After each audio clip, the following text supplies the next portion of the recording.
Good morning, good morning, good morning, good morning. Check Good 1 2 1 2 1 2.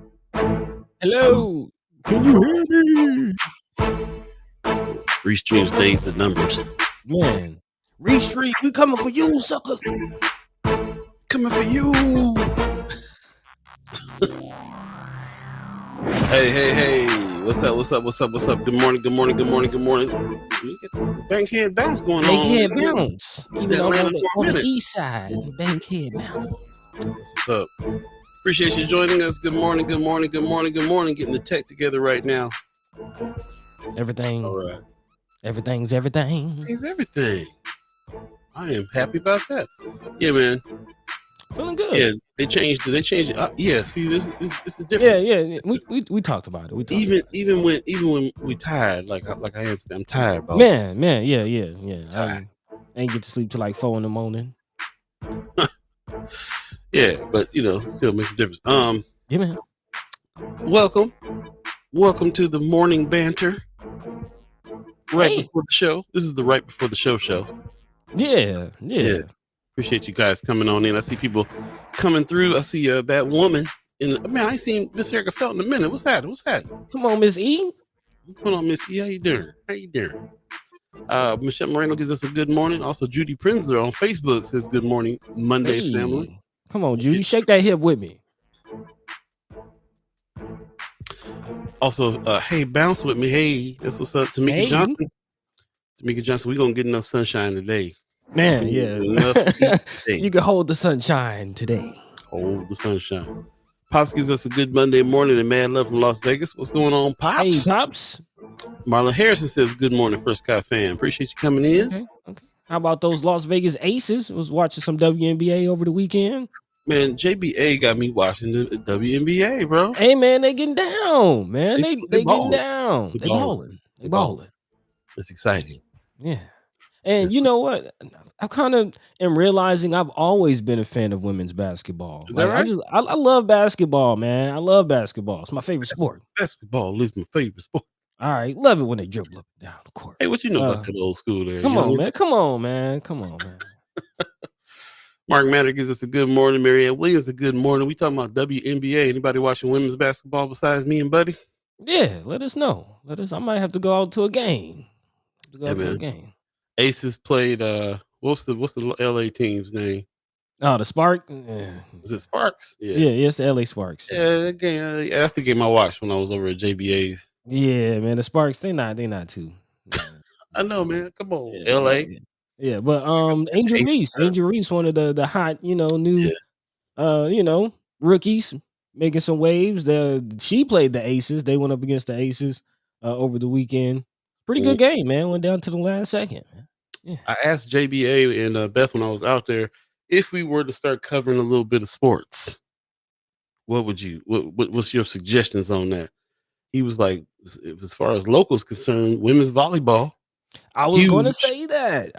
Did you see the documentary? Did you come across the doc? No. What? There's a doc about this? Bro, yes. Netflix. It's official. Like an official doc about volleyball in Nebraska. On UNL volleyball is like Alabama in football. Wow. Been dominating for a couple years now. One of the top programs. Anybody that's on right now with the hellos and how you doing fans of the volleyball team out here? Yeah. No. I mean, I'm a fan of some volleyball. Yeah. That's what's up. Yeah. It's a good sport. It is. I grew up, Cali and Hawaii beach volleyball was the thing. It's you think it's a little easy game. It ain't easy.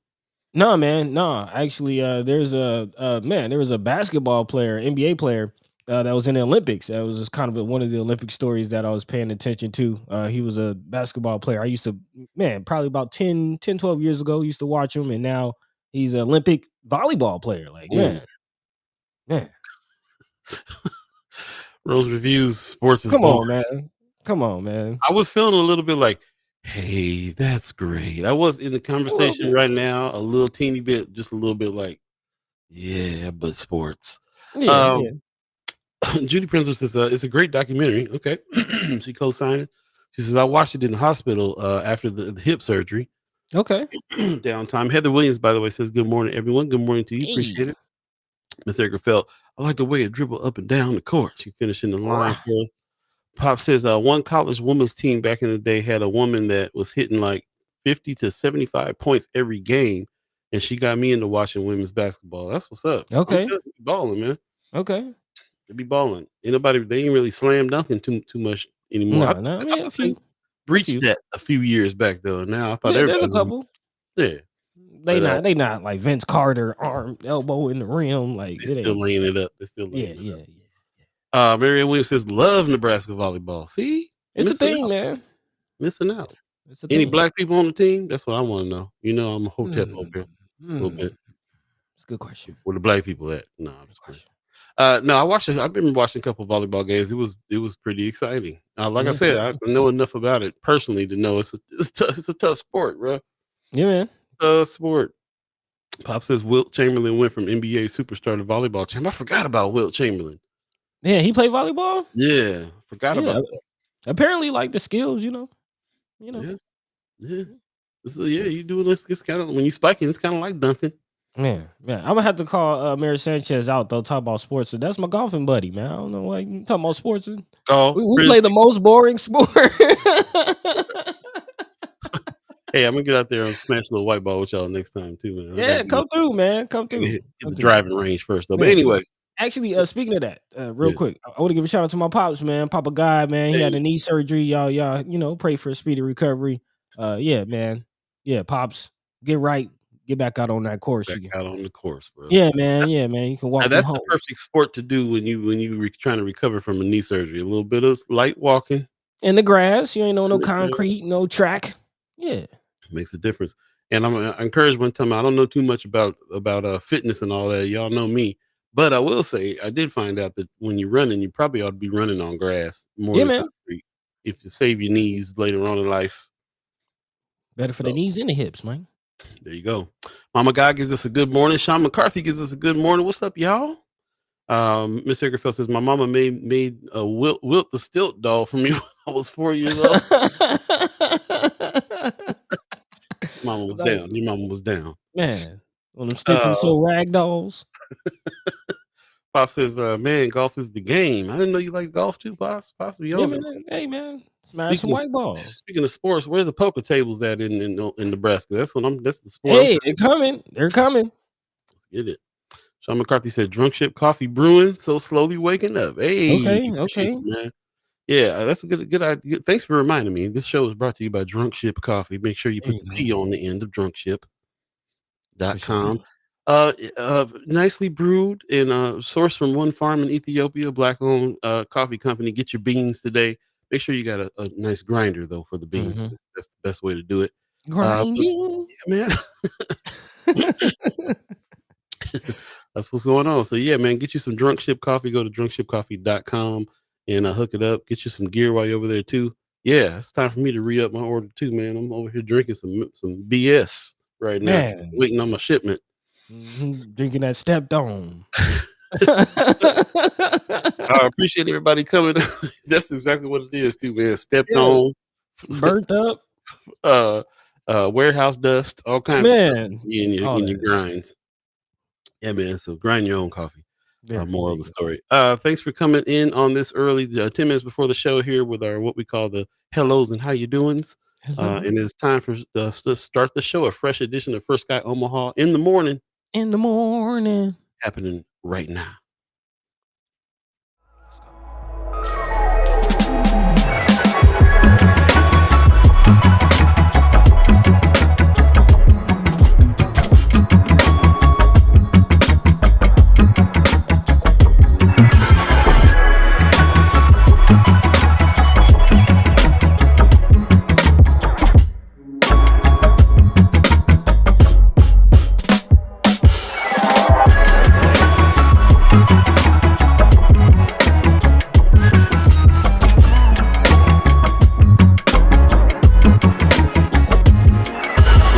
What up? Get ready to chime in. You're listening to First Sky Omaha Radio. First Sky Omaha in the morning. In the morning.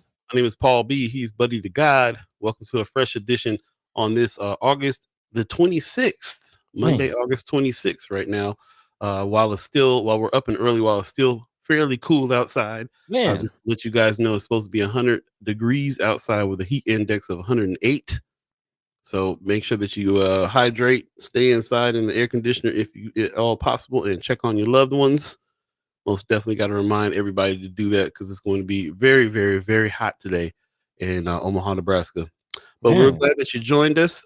We are definitely looking forward to some special guests that's coming in today. Chris Baby Boy Bowling is back from Flatwater Free Press. He's going to be Baby talking about an boy. article that he wrote about the Malcolm X Memorial Foundation. We all been wondering about the situation over there with the money that they got coming and what they're going to do with the whole situation over there. So we'll talk to him about that. And also, it is Monday, so we are quite possibly anticipating Senators Terrell McKinney and Justin Wayne this morning as well. So jam packed day. Get your questions ready for everyone so that we can really get into a deep dive discussion. And while you're at it, do us a favor and share the show. Share the show on your page so we can get as many people in a discussion as possible. We know that conversation rules the nation, so Yeah, man. that's what it's all about. So yeah, we really appreciate everybody coming in, and also I'll turn it over to Buddy. Buddy, what's going on in the community today? What's happening? How you Yeah, feeling? yeah. Top of the morning, everybody. Welcome, welcome to a fresh edition of First Guy Omaha in the morning. Yeah, yeah. Glad to see everybody. How was your weekend? Again, it's been several days since we last all met. And, lived alive a little bit. Not Hmm. necessarily in the same space, but you get what I'm saying. Yeah. How Hmm. you doing? How you doing? Let us know what's going on. Definitely, I do want to give a shout out to the Omaha Cats, Omaha Heads. It seems like Omaha was going abroad over the weekend, man. Of Man, course, we talked about last week Omaha folk hanging out at the DNC, and man, it's still stuck out there, man. Shout out to the Kimmer, Precious, the whole crew, the gang. Yeah, yeah. yeah, Again, hopefully we can have some of the senators on to kind of get their take on that situation among other things. But also, man, it looks like the stable Gray Cats was down here in my neck of the woods. Came out to Atlanta for Invest Fest, something that we've been paying close attention to. Still following the money. If you're not familiar with Invest Fest or the whole Earn Your Leisure just world, the whole brand, man, definitely tap in. man. Yeah, yeah, especially if you're on your financial literacy, tip. Shout out, I'm thinking about you, Mayor Sanchez, always giving us the saving tips, how to keep your coins. Yeah, yeah, that's still the energy, man. So big shout out to Omaha representing, man, in a real way, just out and about, cloud hopping, as we like to say, man. So yeah, We big outside. shout We out. outside. We outside in a real way. We're in a real way. Yeah, Also, speaking of being outside, though, Paul, you just mentioned again a heat advisory. From man. what I'm hearing, it's actually supposed to be the hottest day of the year today. So yeah, yeah, definitely keep it cool out there. Actually, if you do have to be outside, or if you have any loved ones or know anyone in the community that can't necessarily be inside because of some of the things that's going on, there are some cooling centers that will be popping up around the community in the day from the Salvation Army. So we'll be talking about that a little later on in the show.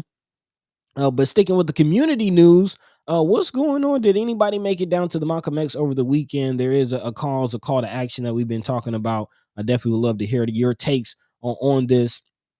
So definitely jump into the chat if you were able to make it to the hands off our votes situation. Again, that went down over the weekend at the Malcolm X Memorial Foundation. Shout out to Queen Mika, as we're calling her now, Sister Shamika Grayer Simpson, for again putting that whole situation together and really pushing the envelope, if you will, and trying to motivate and mobilize the people to again support our incarcerated brothers and sisters. Don't want to just call them felons. There's a whole stigma that comes along with that. Mhm. But formerly incarcerated brothers and sisters again getting the right to vote, but that is being challenged.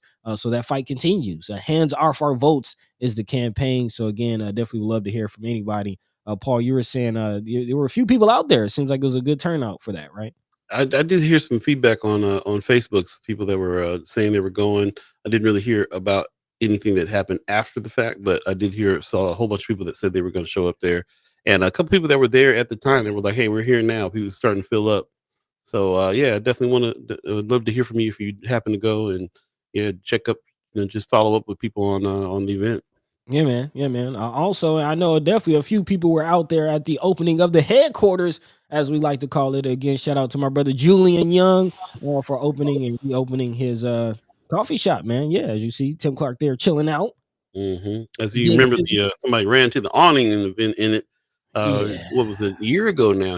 I actually yeah. met with Julian last week, and he kind of told me the story about how the structural damage happened after they hit that awning, and people had no idea how much it took to really get that back together. It actually took more than a year because of supply chain issues and a whole bunch of other Mm, things. But they're up and running and open now, and you guys know, that was kind of the headquarters, man. We were having meetings there every week since 6, 7 years ago. So very happy that this is back open. We were discussing this morning about how the whole area is kind of a desert when this place is closed, and just meeting rooms and third spaces and where to get coffee. So shout out to Julian Young for putting in the work and the long hard drive on getting that back up and running.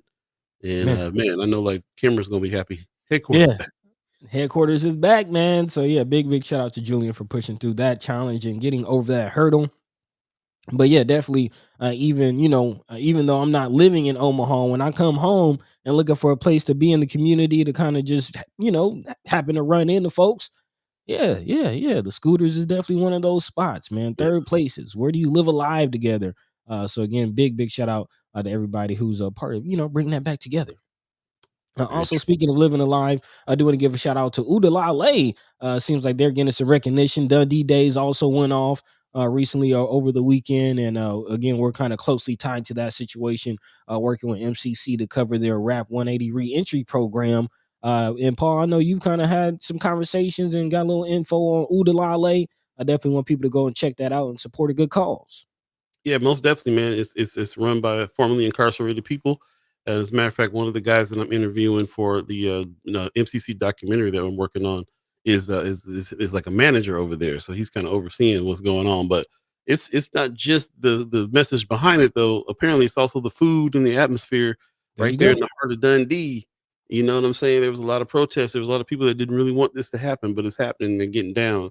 And shout out to everybody who was involved in putting this program together, including Metropolitan Community College and other people who are really caring about formerly incarcerated people getting a break, getting a new start in life. So frequent Odalali, and it's Udalali, so it's spelled Ohdellally, Udalali, and you better call and get a reservation. It's like that. Man, There. it's like that. It's like Like that. that. That's Some good the eats. way it Yeah. is.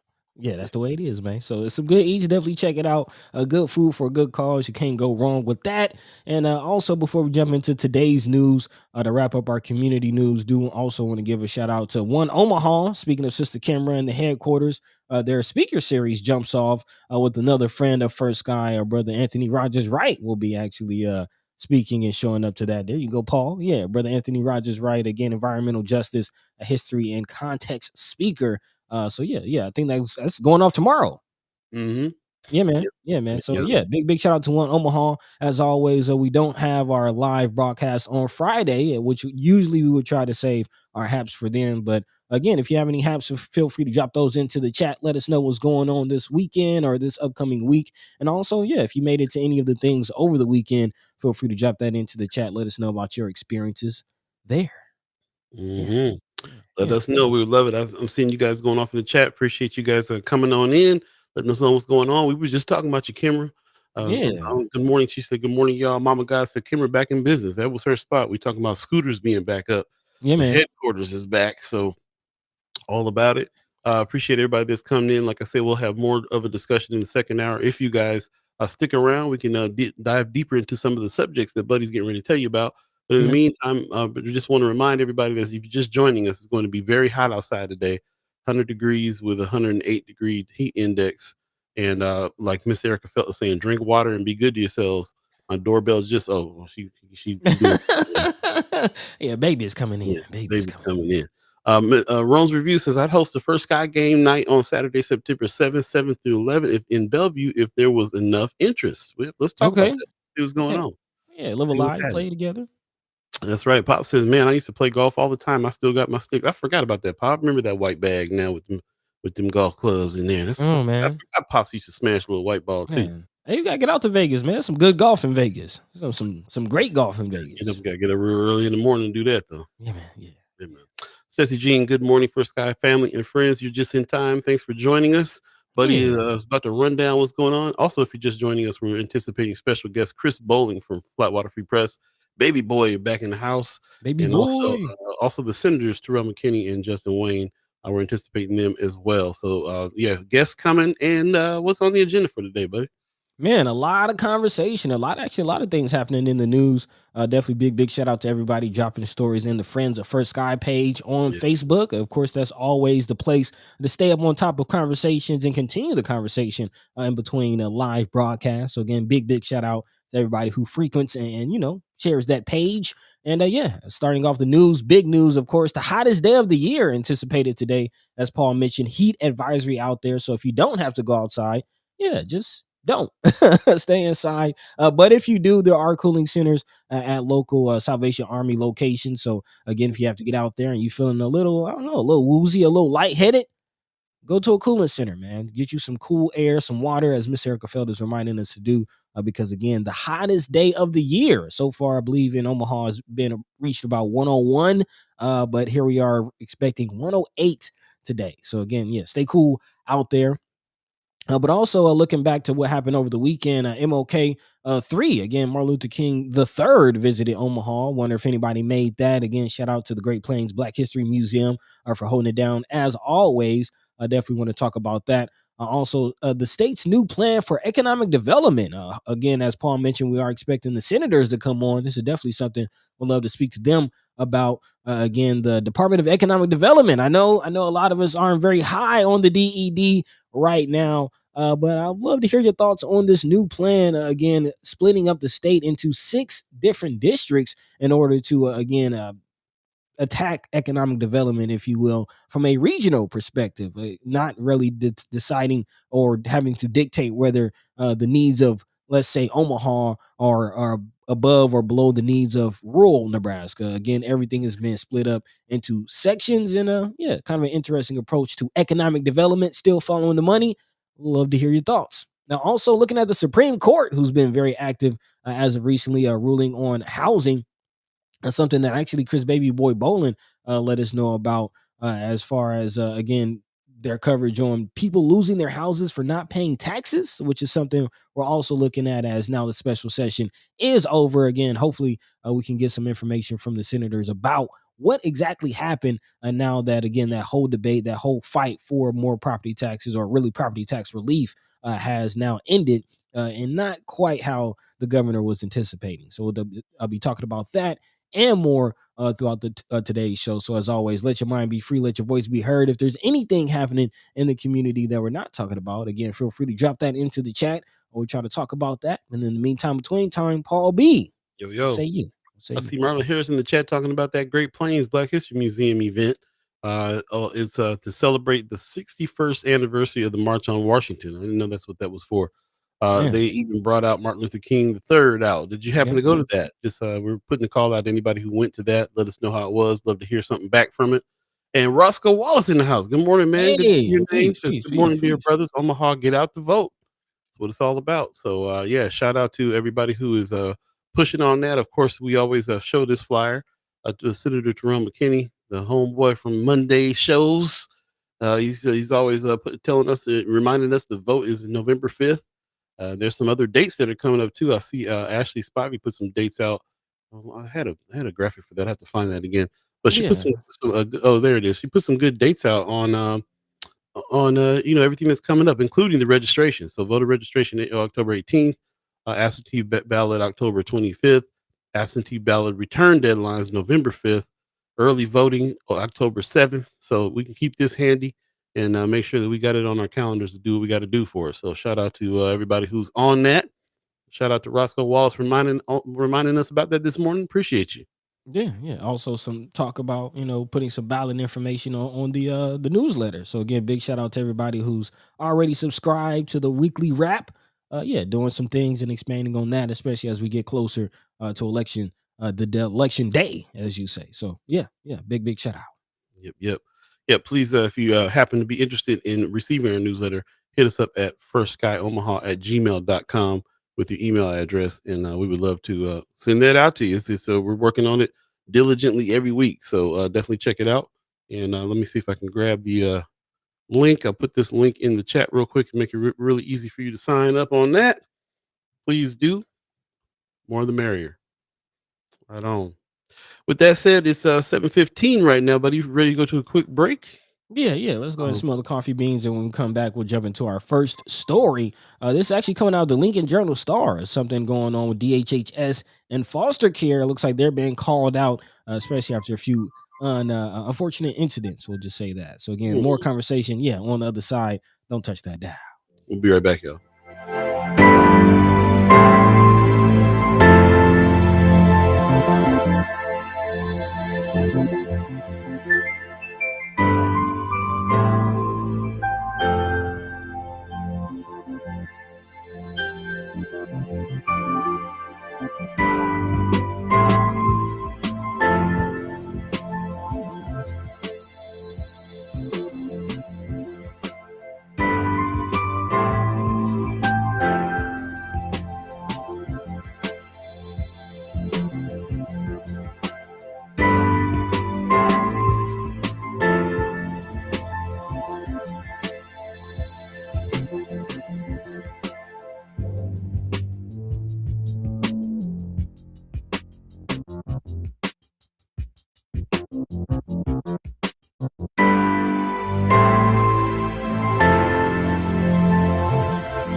Welcome back. You're listening to First Sky Omaha Radio. First Sky Omaha in the morning.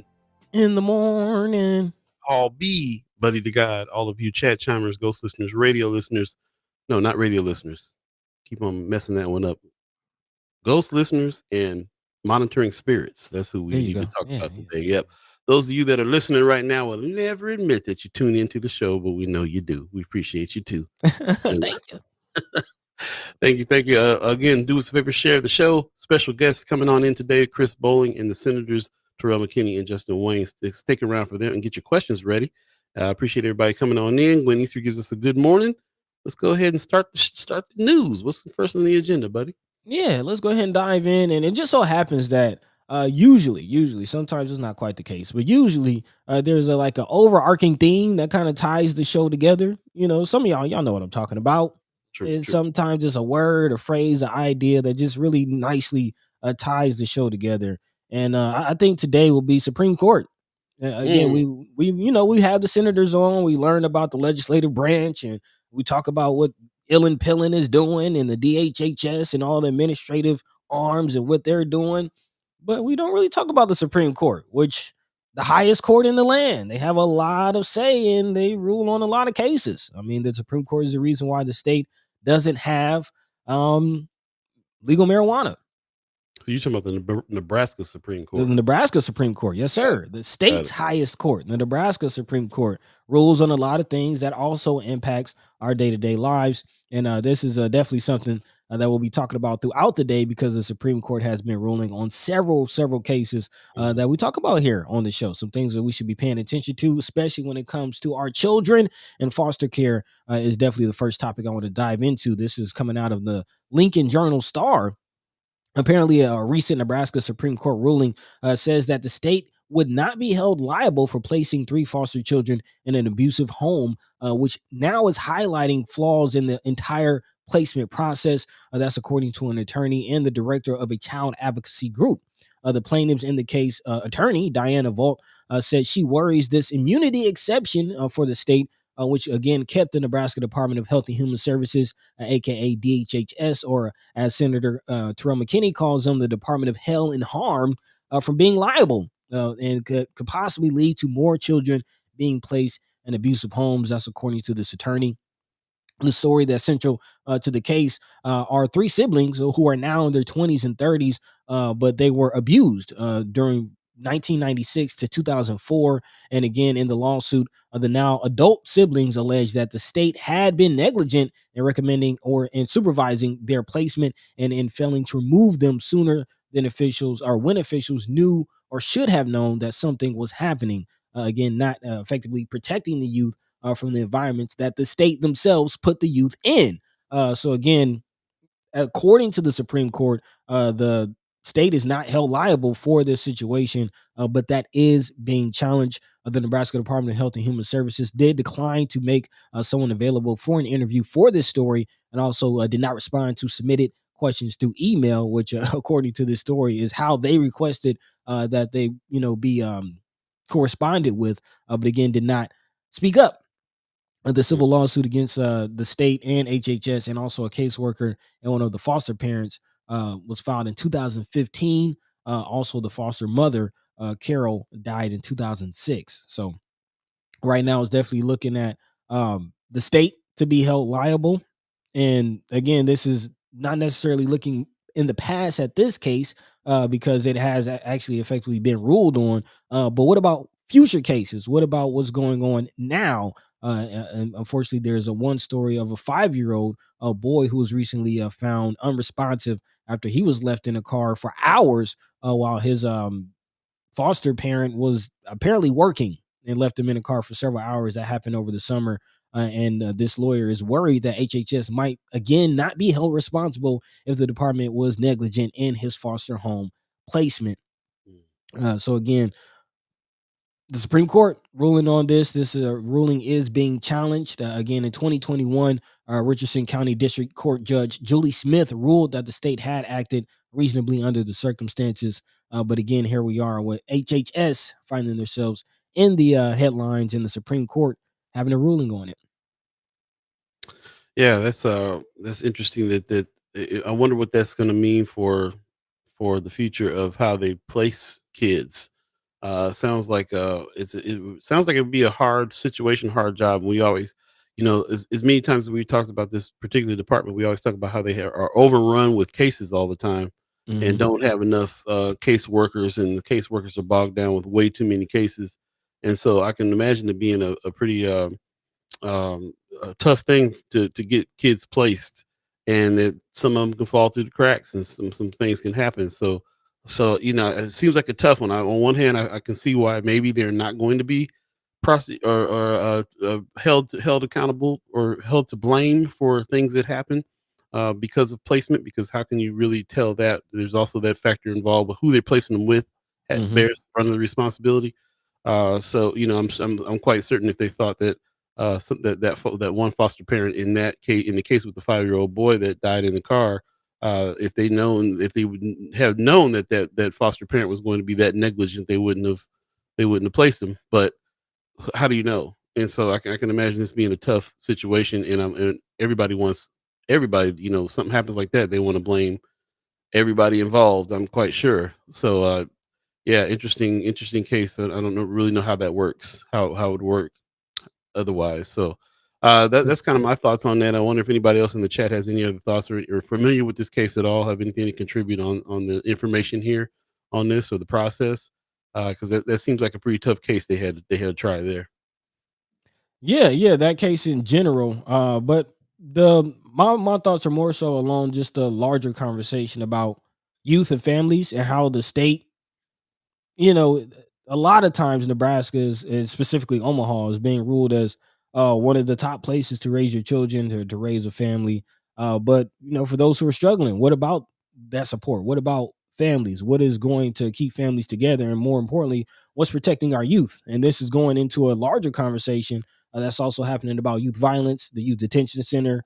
What is there for our youth? What is there to keep families together? What is there to really ensure I would say just a happy life, a sustainable life in Omaha for those who are on the fringes, because that's really who we're talking about, and that's really a lot of the families who find themselves in these types of situations. Even in this case, the father, dealt with addiction. There's people dealing with addiction, people dealing with mental health issues. This wraps into everything that we talk about here on the show, and ultimately, it all trickles down to youth being abused. Yeah, so this is a new factor right now when we're talking about the Nebraska Supreme Court ruling on some of these issues too. For Right, me, right, brand new, to right. think about that they're a part of that. How is policy and things going to get made? How are things going to get done based on after they will rule on certain things as well. Now they got to kind of go back to the drawing board and figure out how to handle that from the ground up there, from Hmm. DHHS up. So yeah, you're right. It's tied into everything for sure, and I can see why people really want to do something about what Senator McKinney calls the Department of Health and Harm. Man, and again, I'm wrapping this is all the conversation that's going somewhere, because also in the news right now, there's a Supreme Court justice who's preparing to retire, and there's also a application that are open for Supreme Court justices, and that's one of the things. Again, this is election season. We talk about this all the time, but I want to be constructive and push the conversation forward and think about things that we don't think about often, just in our conversations in the community and just here on the show. And we don't talk about judges enough, especially the Supreme Court, the highest court. Who makes up our Supreme Court? What are their leanings? How do they feel about certain things? Because as we see, it makes a difference. It makes a difference. So again, and that's not the only case that we'll be talking about, but definitely something that sparked my thought is I definitely wanted to present to you all. And again, something that we should also continue to keep a close conversation on.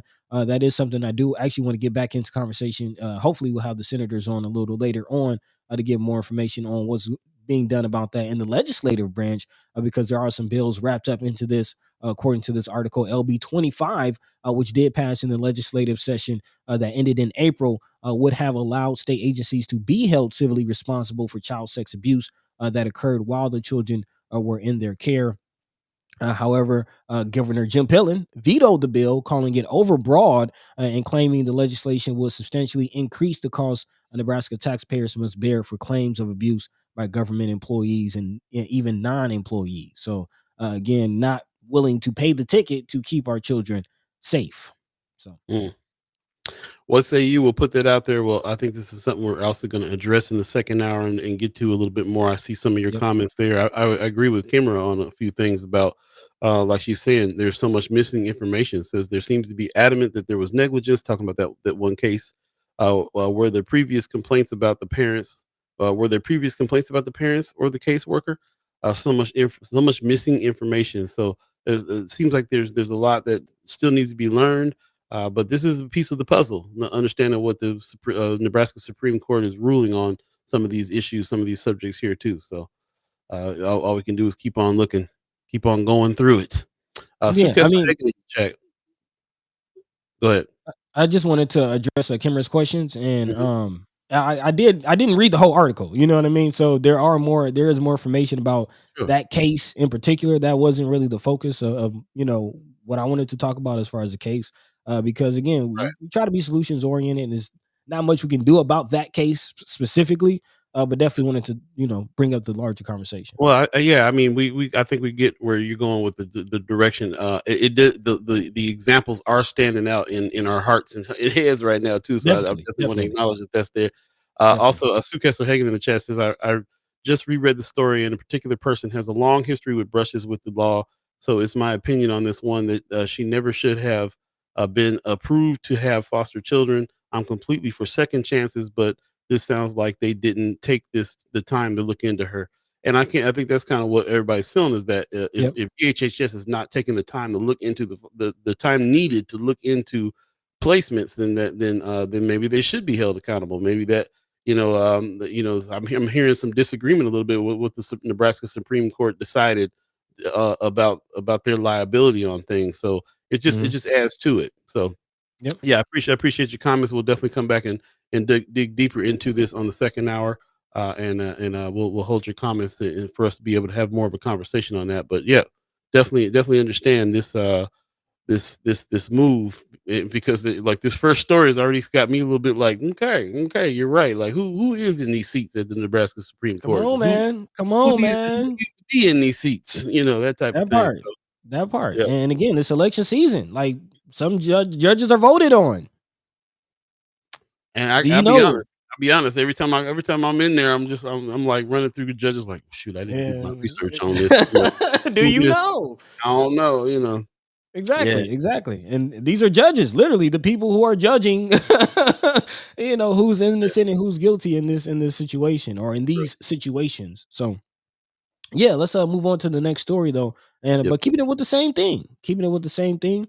And talking about the courts and how will the courts, or actually, do you want to jump into a break? Well, how you feeling? No, How you go feeling? ahead. Let's Okay, go. okay. We're a little bit behind, so let's go ahead and move on. We got a definite packed house of special guests today. So Yeah, Yeah. man. Yeah. So yeah, let's go ahead and jump into the next story because it wraps right into what we're talking about as far as the courts. And the next conversation is going towards how the courts look at youth, how the courts treat our youth. Again, there's been, and I will say that now that the special session is over, I definitely am interested in the timing as far as this conversation picking back up. But Kimbra, you're in the chat. I know that you're very heated about this as far as the legislative bill that was pushed to detain 9-year-olds. If you remember this story, again, there was conversation about changing the laws to be able to detain 9-year-olds and also charge 12, 11, 13, 14-year-olds as adults in situations. And this goes back to what has been going on. Again, we don't really talk about murders and shootings in the community, but this is definitely something that I feel we should be talking about, especially in the larger conversation about our youth and what the community is doing to protect our youth and make sure our youth are steering in the right path. Because again, unfortunately, now a sixth young person has been apprehended and charged in a murder that happened last week in Northwest Omaha.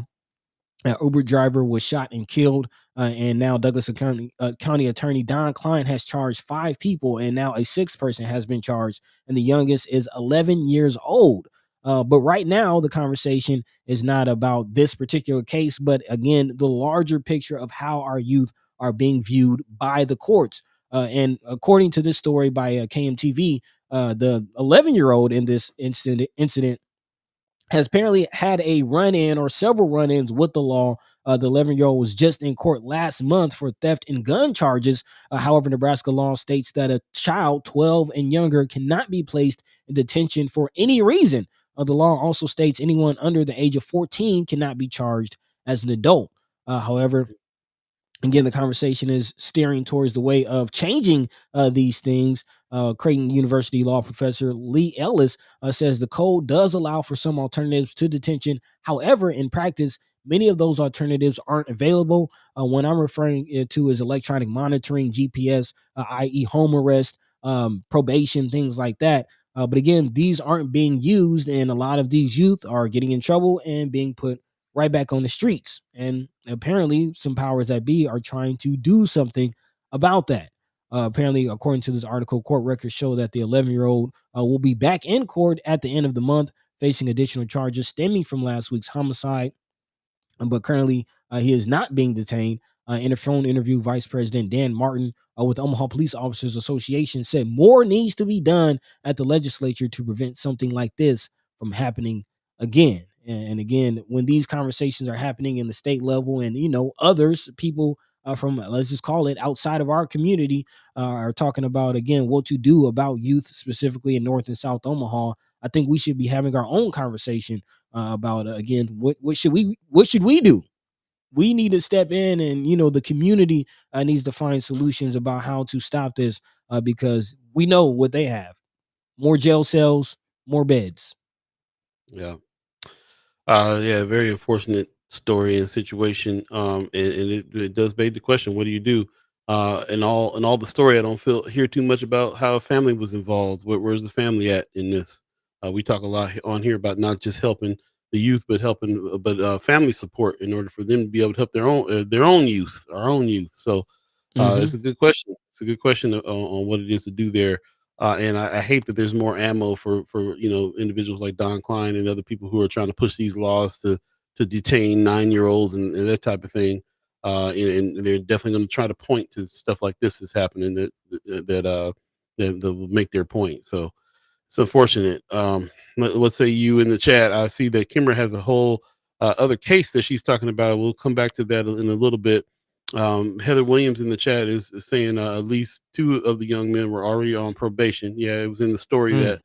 that there was, they had just been detained for something else before and let go, or not detained, but been involved before in something else and got let go because of their age. So what do you do? Um, Yeah, definitely Kimmerer in the looking chat. at. Mhm. You can go ahead and read Kimmer's chat, but I definitely want to get to Brother Roscoe Wallace's comment as well. Oh, He I has a didn't pretty see it. good one. Okay. Yeah, yeah. Kimber says that, and I agree that something needs to be done, but making that law will only mean that it will spread. Next thing you know, 12-year-olds are being charged as adults for different types of crimes. Yep. Yeah, most Yep. def. Definitely a slippery slope. But yeah, brother Roscoe Wallace, kind of alludes to what you're talking about as far as looking at this from a family situation. He says parents are struggling to parent. I believe the community has the form of sense of surrogacy and help support these families. We see struggling like we used to. But what we have is a community that's looking to profit off these kids and the family's misery with program positions to receive money, Mm, i.e., poverty pimping, as we call it. yeah. We should start naming some of these organizations too. We say this a lot, but there's some out here that are doing this and doing that. I'd love to, us to start really discussing some of those things as well. I just was thinking on this is as we have individuals on like brother like Captain Q from the Black Agenda Alliance, Mhm, mhm, Untamed, Sherman Wells, people who are out here really boots to the roots when it comes to trying to take care of these kids. They never just approach just taking care of the kids. It's always a family approach with them. They always are helping, advising families and helping families, and sometimes just letting families know and letting parents know y'all are the ones slipping. What are y'all doing? Get yourselves together. So I mhm, always find it interesting that the people who got real boots on the roots with people are not just trying to help kids, but they're trying to encourage families because it's all gonna be about the family support. Like my brother Wallace is saying, it's tough to parent these days. Need support, mhm. need support. So there you go. We'll definitely talk about that as well. And I really appreciate all of your comments on this particular subject. I like how you're tying things in together, buddy, on what's going on here. I think it's very important. The bigger picture here is seeing how all these things plug in, things that we've been talking about individually for years now, but in particular for months with a lot of the cases and stuff that's been going on, and to be able to have an idea, a bigger picture idea of how to solve it. Kind of, we can start attacking things from different angles. Mhm. So yeah, this is very interesting to think about how the Nebraska Supreme Court is part of that as well. Oh yeah, oh yeah, and not just the Supreme Court, but housing and family support. That's really a big thing. Actually, can will continue because as you mentioned, we do have jam packed day of guests and a lot of jam packed stories actually. So I did want to jump into the next topic and talk about housing. But there's a Supreme Court ruling that's kind of dealing with that. But the Mm, larger thing is securing housing, getting into a house because when you talk about families and the support of a family and just what a family has to deal with, housing is a big just man, keeping a roof over your head. You know what I mean? Like most families and most parents are working 2, 3 jobs just to pay the rent and keep up with these rising rent costs. And among other things, as far as supplies, food, just man, inflation in general. yes, wow. Yeah, yeah, but particularly I want to pivot and talk about housing because that's one of the things that can, kind of have an impact on your day-to-day life is whether or not you can maintain a roof over your head will go a long way on you being able to focus on, things like school and working and other things. And big shout out to Clarice Donbeck, who we had on the show. Again, she is running for Metro Transit Authority, but also apparently working in the community with the redress movement which, according to KMTV3, is a nonprofit in North Omaha who just wrapped up their last community discussion to address housing disparities in North Omaha. For the last 7 weeks, the redress movement has talked to neighbors about their concerns in the community. And I am curious if anybody has made it to any of these conversations. Would definitely love to hear your take on it. If if it did any good in your perspective, definitely let us know. But big shout out to Cleese Don Beck again of the Fabric Lab fam, continuing doing the work. She says one of the things that keeps coming up over and over again is source of income discrimination. Clarice Don Beck again with the redress movement says neighbors have expressed the lack of finding affordable housing with vouchers, Section 8, veterans, disability, and that has really left people who receive those vouchers in a deficit in a really difficult position to be able to secure housing, which again can cause stress and trickle down in many other areas of your life. Don Beck also says that outside landlords and property investors are something neighbors say is causing a difference in the neighborhoods that they live in. Saying buying up properties and communities in North Omaha in some cases are causing leading to the displacement of residents in North Omaha and even just created vacant lots and abandoned properties and we used to be thriving neighborhoods. Also, Barbara Hewins Maroney says housing issues for minorities is a problem that needs to be addressed.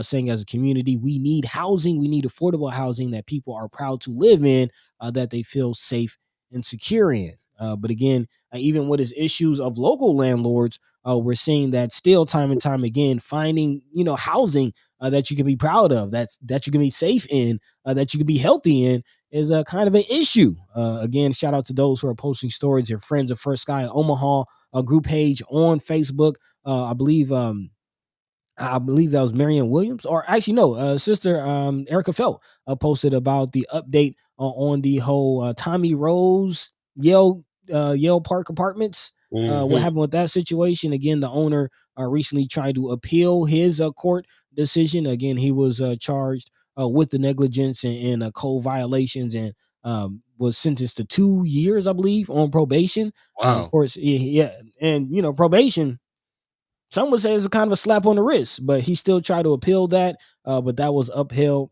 But again, that's just one of the points and cases of even when it's not multinational out of state corporation buying up land and being the landlords, even the local landlords are still getting away with a lot, and it's still very hard to find again affordable and safe housing, which again, as I mentioned, trickles down to other areas of life. There you go. Shout out to the work they're doing at the Redress Movement. I put the link in the chat to their Facebook page. You can kind of check out what's going on. They've been linked to Sherman Wells, the Untamed situation. They were in cahoots with putting the events together and things. Yeah. So this is something that is being co-signed by people in the neighborhood that are actually doing some real boost to the roots work.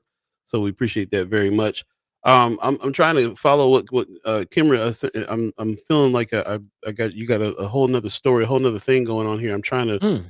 sift through your. I don't know, buddy, if you're able to do it a little bit better than me, but I know Kimra Snipes is in the chat, of course. If you Going don't know on. who she is, what's wrong with you? First of all, friends of First Guy, also a avid chat chimer and part of the team over here, and she's definitely going through talking about a case.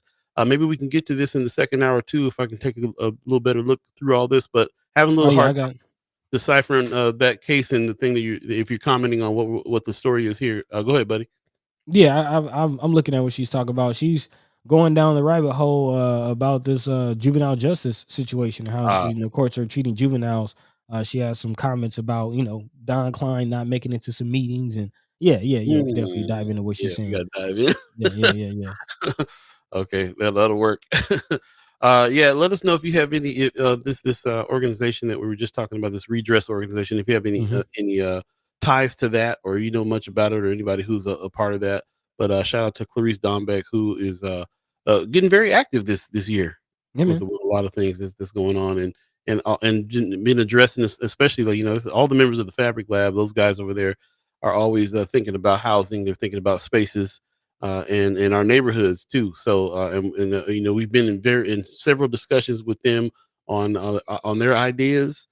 So this is just another one. I mean, it's great that there's groups of young people that are really thinking about this. It's affecting us, Hmm. it's affecting everyone, but really thinking about the future of housing, the future of securing places to live in order for you to be able to thrive. You can't really thrive or really get the kind of help that you need if you don't have a stable place. So shout out to them for doing that work in a big way. Yeah. Looking at the future, to kind of wrap up with this story as we prepare for our guests, Hewins Maroney also says, as far as this situation, excuse me, I'm holding back a cough. But it says our future are young people and not just children. But I am looking at our young adults. If young adults don't have a chance to get the housing stability they need, what's going to happen to us as a race, as people? Again, talking Mm. about brain drain, something else that we talk about. Again, I'm thinking about myself as a young person starting family, early 30s, looking to establish and put my foot down and really plant a flag, if you will. It's kind of hard. It's definitely kind of hard, and you add you Understatement, add bro. right, Yeah. and you add in having children just as a single adult trying to adult, is hard, but you add in children and families and things like that, and that gets that much harder in the given climate. Ties into everything, stuff that people are talking about nationally, because it's happening all over the country, especially is Housing is difficult. Yeah. Rents are out of control. This new generation has kind of no prospects really for buying having any land ownership and so on and so forth. I mean, it's a real. And then we're in an era of big multinational conglomerates and Yep. groups that are buying up whole swaths of homes so that everybody has to rent and can't own anything. I mean, there's a lot to it. Yeah, on actually to that note, on the national, landscape, you actually, if you're a renter, you may, yeah, I don't know if you heard about this real page lawsuit from the Department of Justice, but you definitely might want to look into that. I'm seeing a look on your face, Paul. You seem like you Mm, haven't heard about have you this. heard about it? Uh-uh. Okay, okay, okay. So this is on the renter side of the housing fight, but Real Page is a program that apparently um a lot of real estate and property management companies use. It sounds like it's automated or something, Mm, but basically it's what they use to dictate rent prices. mm, And RealPage, apparently, the Department of Justice has sued or is suing, and there's a class action suit against RealPage and companies that use RealPage because it says that it has unfairly gone up on rent prices, and that company is being blamed for the national spike in rent prices. So again, if you are a renter, your rent has gone up over the last few years, especially questionably, like why is my rent going up $300, mm. $400, $500, Right. doubling? Yeah, real page, look Interesting. into that, look into Okay. that. Yeah. Brother Guillermo Pena in the chat, who we know has stated that he's a owner before, says you guys recently talking about the vouchers. Problem with vouchers, say there are stipulations that you have to follow with the government regulations, or they land under HUD. Okay. Then he says most landlords or agencies don't like taking those government funds due to the stipulations they come with or contracts. So interesting viewpoint from a property owner that's saying there's the agencies there cause so many hoops to have to jump through that it's this sometimes they decide not to get the help. I can fully understand that, man. Going through the process of the grant process and the process that we've been going through here lately with government entities. How many hoops that you got to jump through several times has had me being like, man, forget it. You know what I'm saying? Man, I So mean, I but can hear that. on the flip side, though, are those landlords who, like, what regulations are they really trying to get away from? You know what I That's mean? a good question. On the Yeah. flip side, these regulations could be in place to make sure that the government is not liable for giving people vouchers for unsavory living conditions. And so they make sure that the landlords who take in these vouchers meet these regulations. But you got the Yale Park type cats who like, I'll just take these immigrants who, might not have these vouchers and I might not have to deal with these regulations.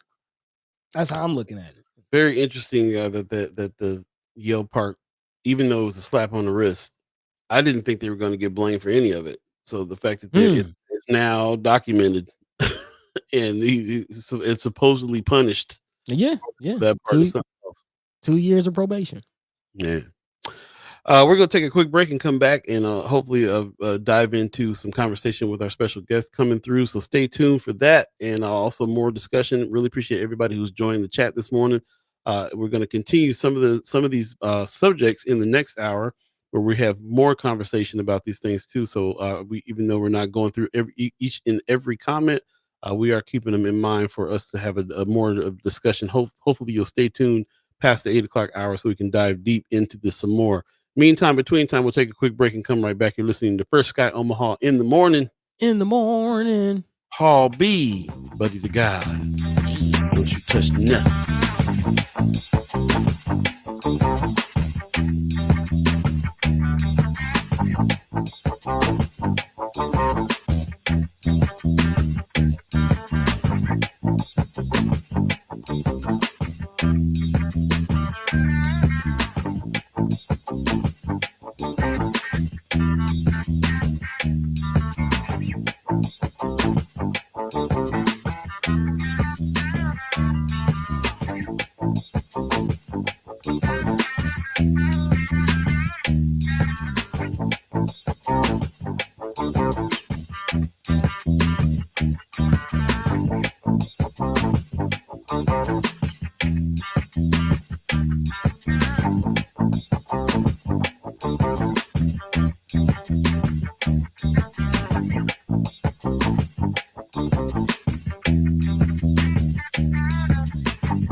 Welcome back, welcome back, welcome back, welcome back. You're listening to First Sky Omaha in the morning. In the morning. Not only did he come in late, he came in with a whisper. Whisper. Whispers. What's Yeah, I was this trying to link send you you. got going on there? That's the real page. That's the video about the real page lawsuit. Real Yeah, page. man. Yeah, man. You look like you didn't catch that. It's a First I heard TikTok of that video. one. Yeah, it's there's a video on Friends of. Oh man, well yeah. Okay, Yeah, yeah, yeah, yeah, yeah, that one. yeah, yeah. Check it out. Definitely Yeah. I'm definitely looking into that. We always ask that question, like, what is affordable housing? Where are they getting these? What is market rate? Where are they getting this stuff? You know what I'm Man. saying? Like, we gotta Yeah, actually, understand. if you can, maybe set it up to play in the second hour. Say again. If you can set that clip up to play in the second hour, Which clip are we talking about? that I just sent you. Look here, man. Look. Put me on the spot during the show. This is why we get up early and talk about it Hey, before. hey, hey, hey, No, hey, I'll hey, see if I hey. can. I'll see if I can pull it up. Yeah, yeah. It's just Just Parker gives something, us good morning. Appreciate you coming in. Roscoe Wallace got a diatribe going on. man. Uh, yeah. We'll get to it. We'll get to it.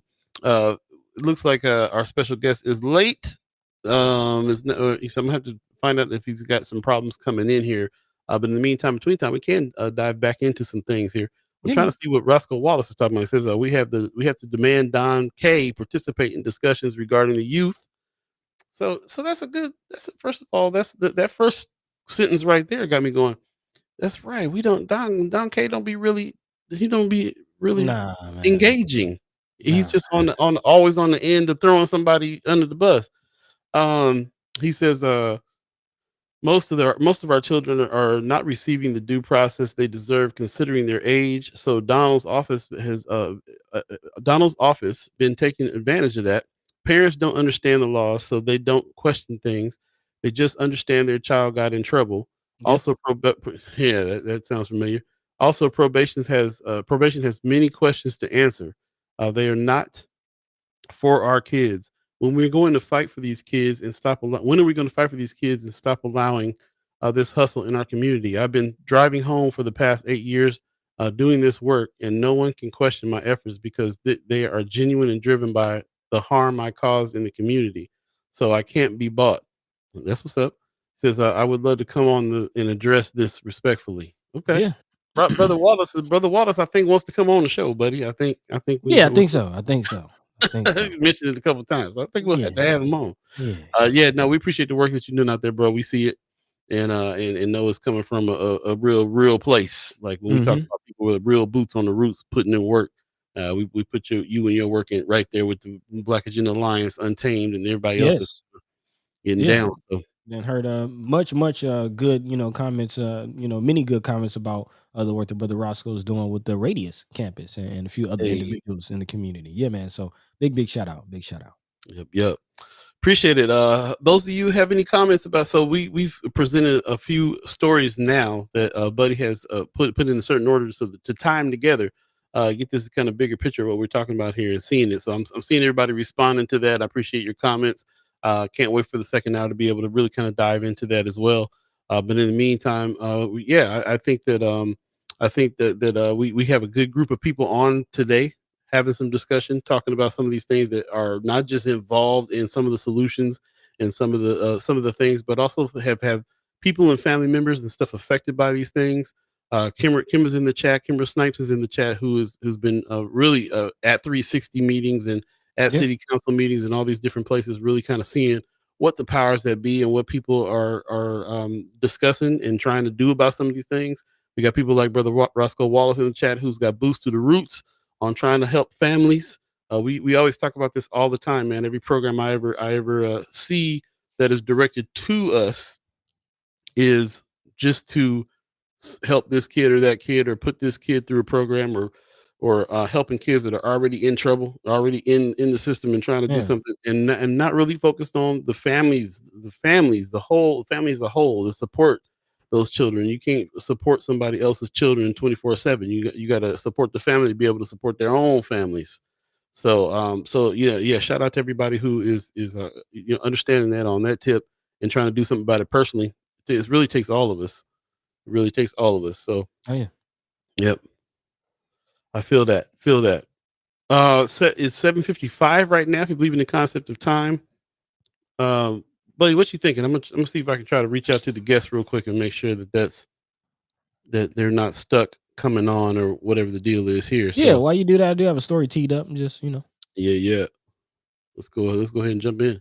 yeah, and this is actually something that again we are expecting Chris Baby Boy Bolin. Have hopefully everything is going all right with him. But this is something that we did have him on in the past to talk about, and this is kind of also wrapping into the larger conversation of hey, court cases that the Supreme Court are ruling on something that we should be looking out for, and Man, this time home equity theft, which is a concept again that Chris Baby Boy Bolin kind of put on my radar back in the Reader days. If you remember, he did a story with the Reader about families finding out that their house has been sold over morning coffee in the man, paper. on the paper, Just bro. imagine, yeah, just imagine you reading the morning paper, drinking your drunk ship, and looking through the paper and in the classifieds, you see your house has been sold. The house that you're sitting in right now has been sold from under you due to delinquent taxes. But that has been the case for too many families in Nebraska. And then now, legal aid is looking like they're getting some wins actually in this fight. Legal Aid of Nebraska and Pacific Legal Foundation are two organizations that are representing homeowners who have been affected by this very thing. And they're claiming that Nebraska's delinquent tax sale process is unconstitutional in the fact that it allows homeowners to lose more than what they owed to satisfy property tax debts, which again rolls into the larger conversation we're also having about what's going on with Governor Pillen and property taxes.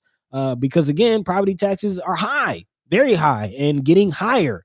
And apparently, if you get behind on your property taxes, you will lose your house, even if you only owe $500 on your property taxes and have put in tens of thousands, hundreds of thousands of dollars in equity in your home. You can still lose all of that equity over $500 in back taxes, Mm, hence the term home equity theft.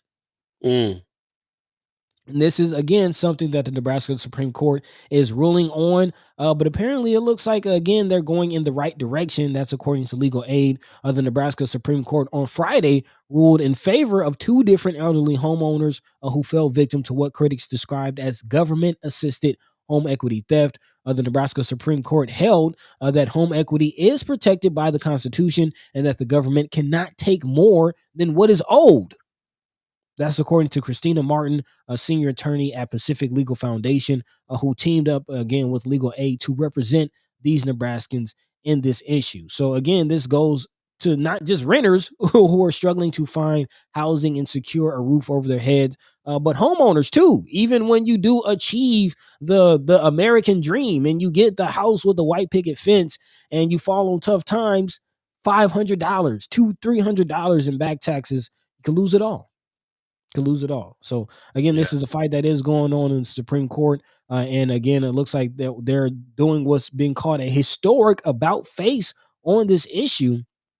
But again, something that we all should be looking at. I don't know about y'all, but I'm trying to buy a house. I'm trying to secure a property for my children and my children's children. And to my understanding, that's the American dream. Is that still not the American dream? Definitely love to hear your thoughts on that situation. Yeah. And really, the whole concept of home equity theft, definitely home owners. Is this something that's on your radar? Is this something that you think about? Well, it's been on my radar because I've had several friends that are homeowners that had to kind of reach out and ask for help. Be like, Man, "Yo, I got taxes coming up. They're trying to take my house. I hate to put it out there and ask, but can you help?" And a lot of it has to do with the fact that they anticipated one amount and then it changed because of the way that property taxes have risen up. That can just go up in a year. I remember one time we had what was her name, Badiato, oh yeah, yeah, yeah. on Diane Channel One. Badiano. And she was in that position and she was like getting all this backlash because people were like, why, how do you, how did the taxes get raised that far up? It went up like 500% or something crazy. And everybody was really super complaining, but she was just like, look, we're going off of a formula that had not been updated each year for the past 10 years or whatever. So now, now we're trying to solve that problem, update it.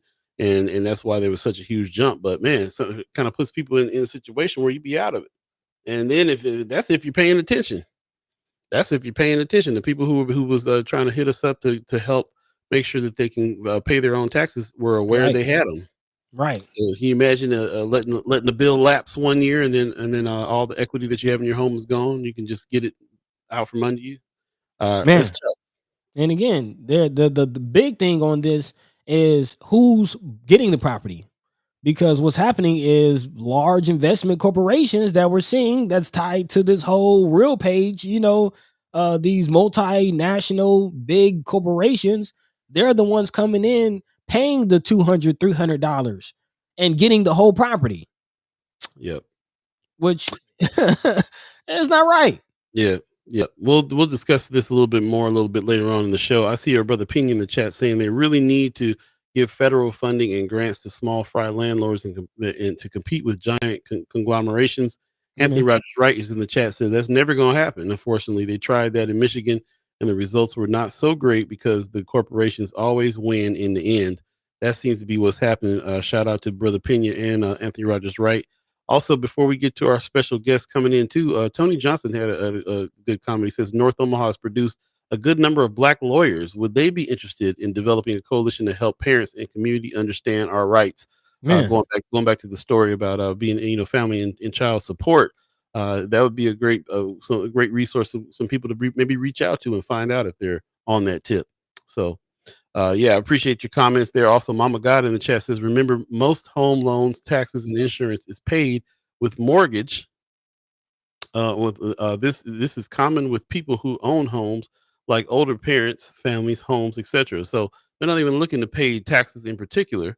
It's tied in with the mortgage. So sometimes I think that you're bringing something back in my memory too about a person who who had finished paying off their home and didn't realize they pay taxes after that. That's what she's talking about. That's what she's talking about. If you're still paying a mortgage, like if you're still paying towards a home in a mortgage, then that is covered. The insurance, taxes, all that stuff is covered in the mortgage. But that's the thing. Like once you paid off the mortgage and I paid the mortgage, the house is paid off. I'm the only one on the block. House paid for, and still could lose it. Still could lose it. Yeah, over $400 in taxes. We're not talking about a lot of money in back taxes. People are losing their house. You're talking about a little bit more than before. It's not $200 or $300 no more. That's the reason why they're having all this talk about lowering property taxes, because they kind of got out of control. And we getting out of control too. So we could go ahead and bring in senators to calm us down. It's 8:03 right now. If you believe in the concept of time, ladies and gentlemen, without further ado, we have Senator Terrell McKinney and Senator Justin Wayne in the house. Good morning, fellas. Peace. Morning. Peace. How y'all doing this morning? All right, man. Trying to recover, actually. Is that DNC wore you out, huh? Man, I got COVID at the DNC. Oh man. Super spreader event. Man. Nah. that ain't a metaphor for it now. Yo. Put it away, no chill. Oh man, how you feeling? It was good. Well, I did feel worse. I'm still a little down though, but I'm trying to recover, man. What's crazy is I didn't get COVID during the whole pandemic, nothing. So it's crazy. That's what happened to me, man. I didn't get COVID the whole pandemic. Went out to the Napa, the Pluto Jazz Fest in Napa after the whole thing was over, and still caught it. So yeah, it's still out there, man. They say COVID now is on the same level as the flu. We just gonna have to live with it. Yeah, when you got kids, you don't get tested. You just assume that you got it, because once you get tested, you got to keep your kids home. Yeah, no, I ain't got it. I'm sick, coughing, can't move, but I ain't got it. The kids going to school today. Y'all going to school today. Man, appreciate it. Mama God says, man, McKinney, hate to hear that, because it looked like you guys had a ball. You guys chilling out there at the DNC, man. Out there with Stevie and Common. That's what's up. Tell us about the experience real quick, man. Besides you catching COVID, how was it? It was cool. I mean, it was a lot to take in. A lot of busy days. Barely got any sleep. It was cool though. Just I had never been to a convention, so I was just there trying to take it all in, trying to just see what the vibe was like, and it was just a bunch of different people there, a lot of moving parts, and I was really trying to listen to the speeches and trying to see what everybody was talking about. It was cool. I think Biden spoke on I think the first day. Then it was Obama's, who I thought had the best speeches. Then Bill Clinton, and then Kamala spoke. It was straight. I mean, it was a convention. I mean, you're not gonna get everything you want. You're gonna get what they want to give to you, but it was overall it was good. I ain't gonna say it was bad. It was cool. Overall, I think the way I view it's like at the end of the day, we're in a position to where we're going to do something that's going to be historical in the sense of potentially electing a black woman to be the president of the United States. The first time I voted was to elect a black man to be the president of the United States. She has her flaws, and every politician has their flaws. None of us are perfect at the end of the day. But and I'm not just voting for her because she's black. Honestly, I'm not, because it's some things that I got questions about. But there's no way in the world that I would ever vote for Donald Trump. And me just being practical and just being a realist, those are the realistic options on the table for us. So just looking at that, I was just there, just trying to take it all in and just trying to understand where they were coming from, what they were trying to do, and what was the mission going forward into November. It was straight. I mean, I never saw a few of those people speak, so that was great too. So I thought it was cool. Man, I got to tell you, you're talking about an event that the whole world saw. This Yeah, is man. this is legendary. This will be looked on in the future. You were in a moment of history in a big way, and there's no way to not get emotionally really kind of caught up in the whole scene. Even people who are not planning on voting for Miss Harris are are are are riled up because of what just happened. It was a rally. It was a Oh yeah. rally in the same way that sports be having rallies and getting you riled up for the game. And so I could not wait to get you on here because I knew you a cat that's not gonna get too caught up in the whole emotion of the thing. You're gonna come in there and you're gonna be looking at this thing practically, and you're gonna come away with what you're gonna come away with. I couldn't wait to hear what you had to say about No, it. people was looking at me weird because everybody kept standing up and clapping, and but I'm like not the person that stands up and clap all the time at Mm. any event. Like I'm not that guy. Like I'm not going every time somebody says I'm not clapping, I'm not Right, standing up.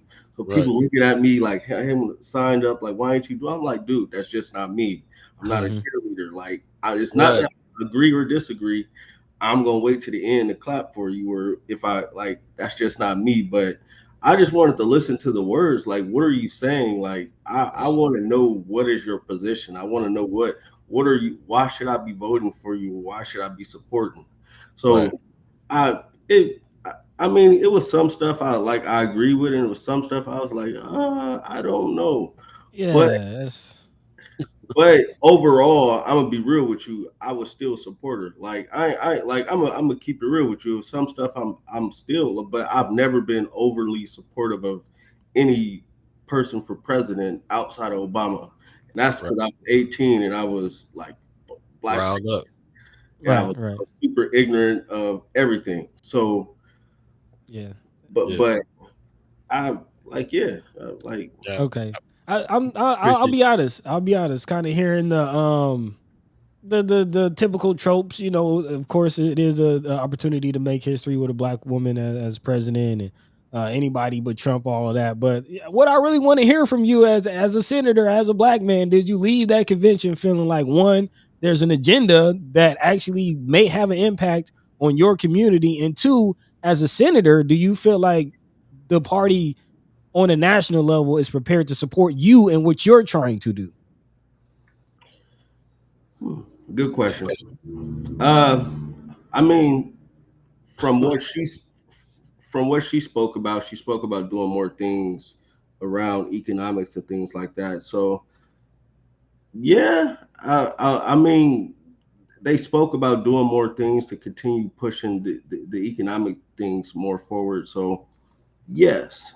Did they speak about doing things more on a state level? Not in particular, no. But whatever they were talking about doing as far as like continuing to push the economic agenda from the feds down, yes. So I guess it will indirectly come to the Okay. state Okay. in a so I wouldn't say no, but yeah. Let So me you jump feel up. like Go ahead. Go ahead. just one follow-up question. So based on what you're saying, it sounded like as a senator, there may be other ARPA, DED, get funds for the community type opportunities under the Harris administration. Would that be fair to say based on what you're hearing?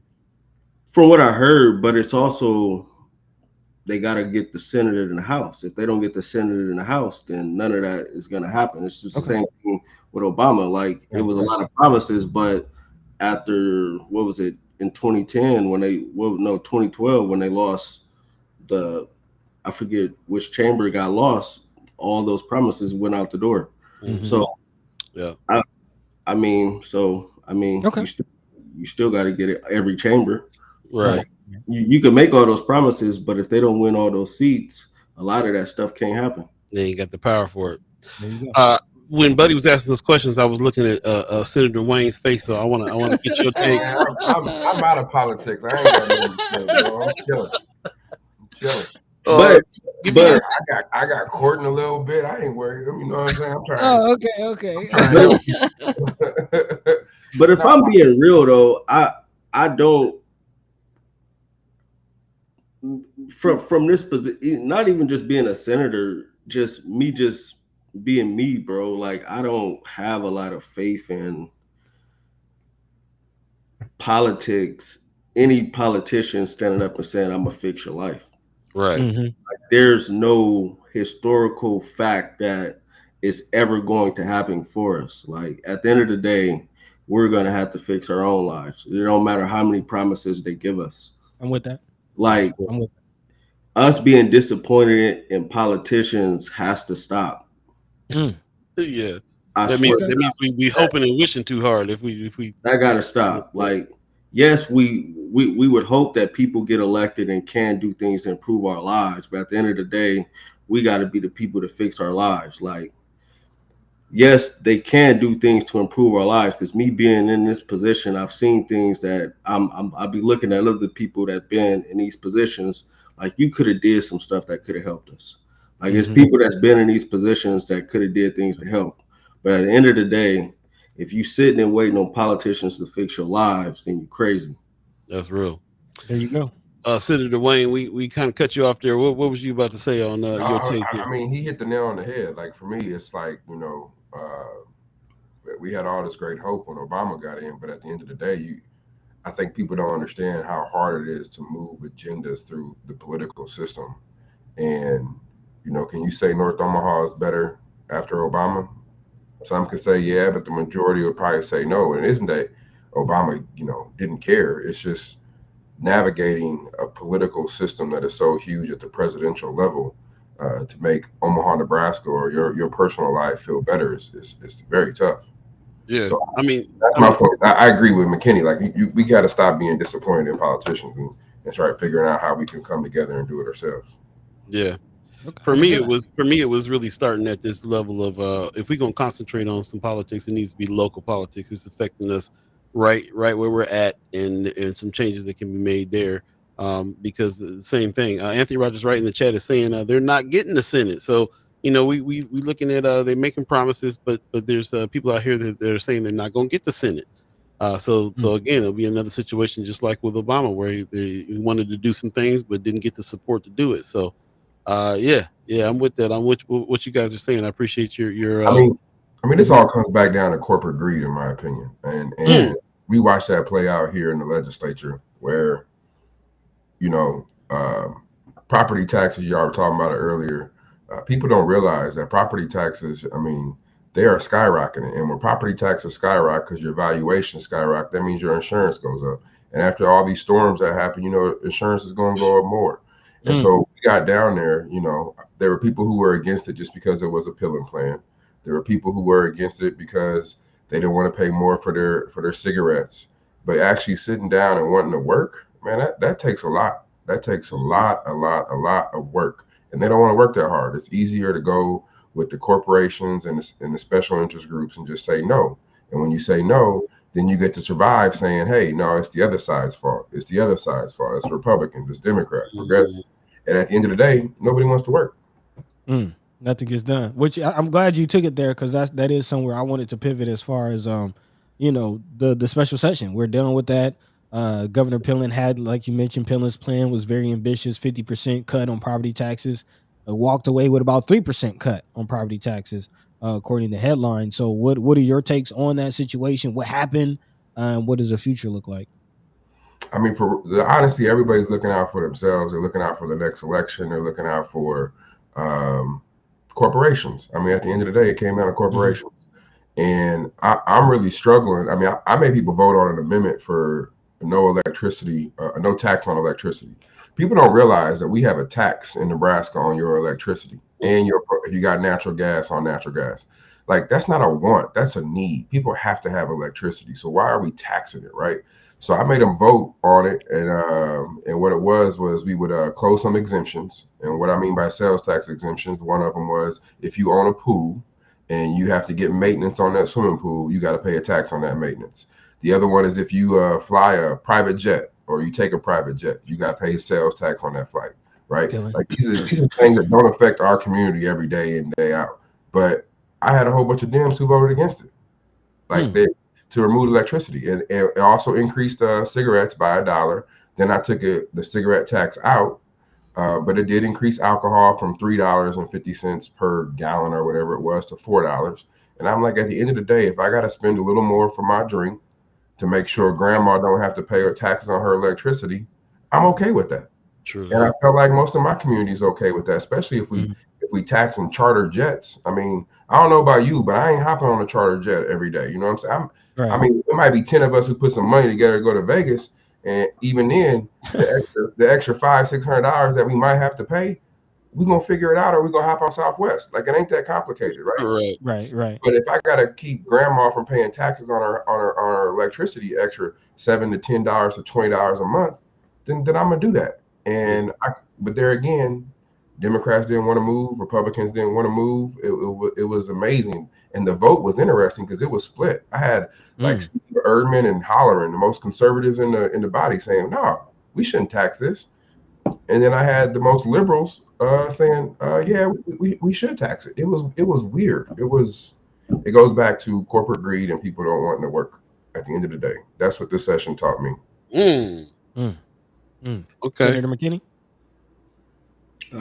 I mean, I thought it was just a waste of time, because it was like we got called back and they were like, oh, everything's going to be put on the table to address property tax relief and do all these things, but everything wasn't allowed to be put on the table. The speaker and people in the body were fighting against things being allowed to be put on the floor. They didn't want every bill to be heard. It just was a pure waste of time, because if we were allowing everything to be heard, then marijuana would have been heard, gambling would have got heard. Like, they was bringing old Tom Osborne down there to fight against marijuana and gambling. Like, come on, bro. Like, not old Tom. It is, yes, bro. It was just sad, man.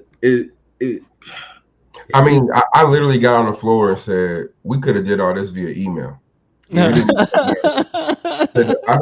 serious. The governor could have told his agencies to hold their budget, because they cut like $185 million. They could have just said, hey, don't spend all your money. In January, we're going to reappropriate it. And the tax savings, by what they call front load in 1107, which is a tax savings, we could have did that in January. It don't even take effect until 2025. So I'm like, this all could have been done via email. We didn't have to go down there. But if we down here, let's work.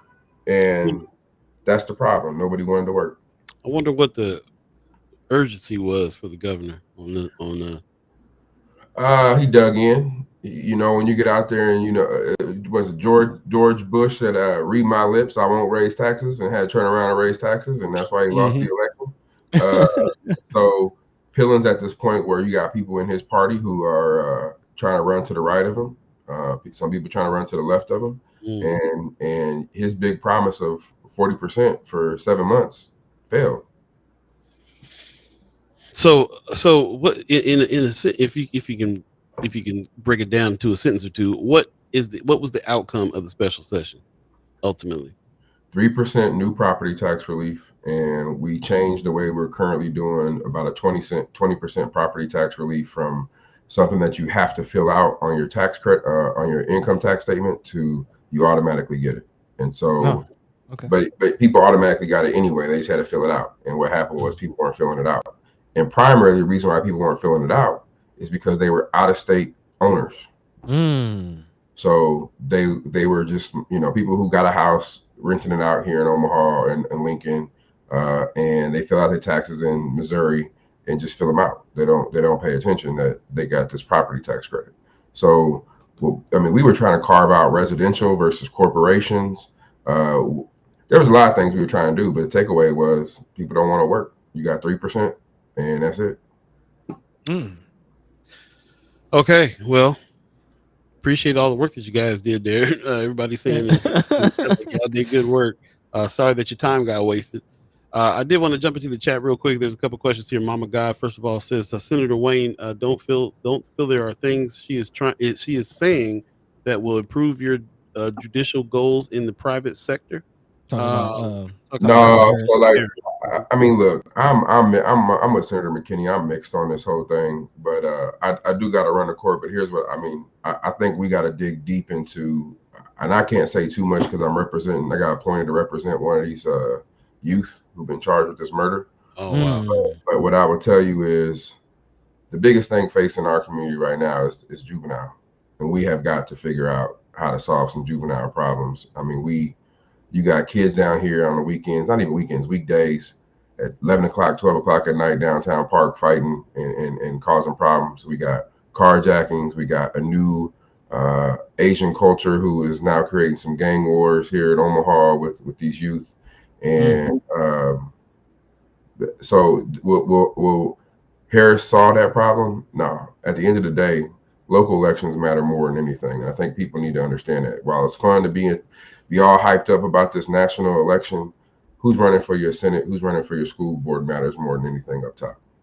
Yeah. And I know you say you got to run the court, but I'm glad you mentioned that the case about the youth that are getting, charged with this murder. We kind of talked about the larger conversation that's pointing towards detaining 9-year-olds and charging 12, 14-year-olds as adults. Although you are, representing in the case, is there anything as a senator you could say about that conversation? So we killed a bill to stop 12-year-olds. Was it 2 years ago, Senator McKinney? To stop 12-year-olds from being arrested and detained for all felonies. That he didn't break it down with just like murder. It was all felonies. And so we killed that, and we try to figure out different solutions. That's the big thing that Senator McKinney's going to have to fight next year is they want to detain 11, 10, 9, 8-year-olds.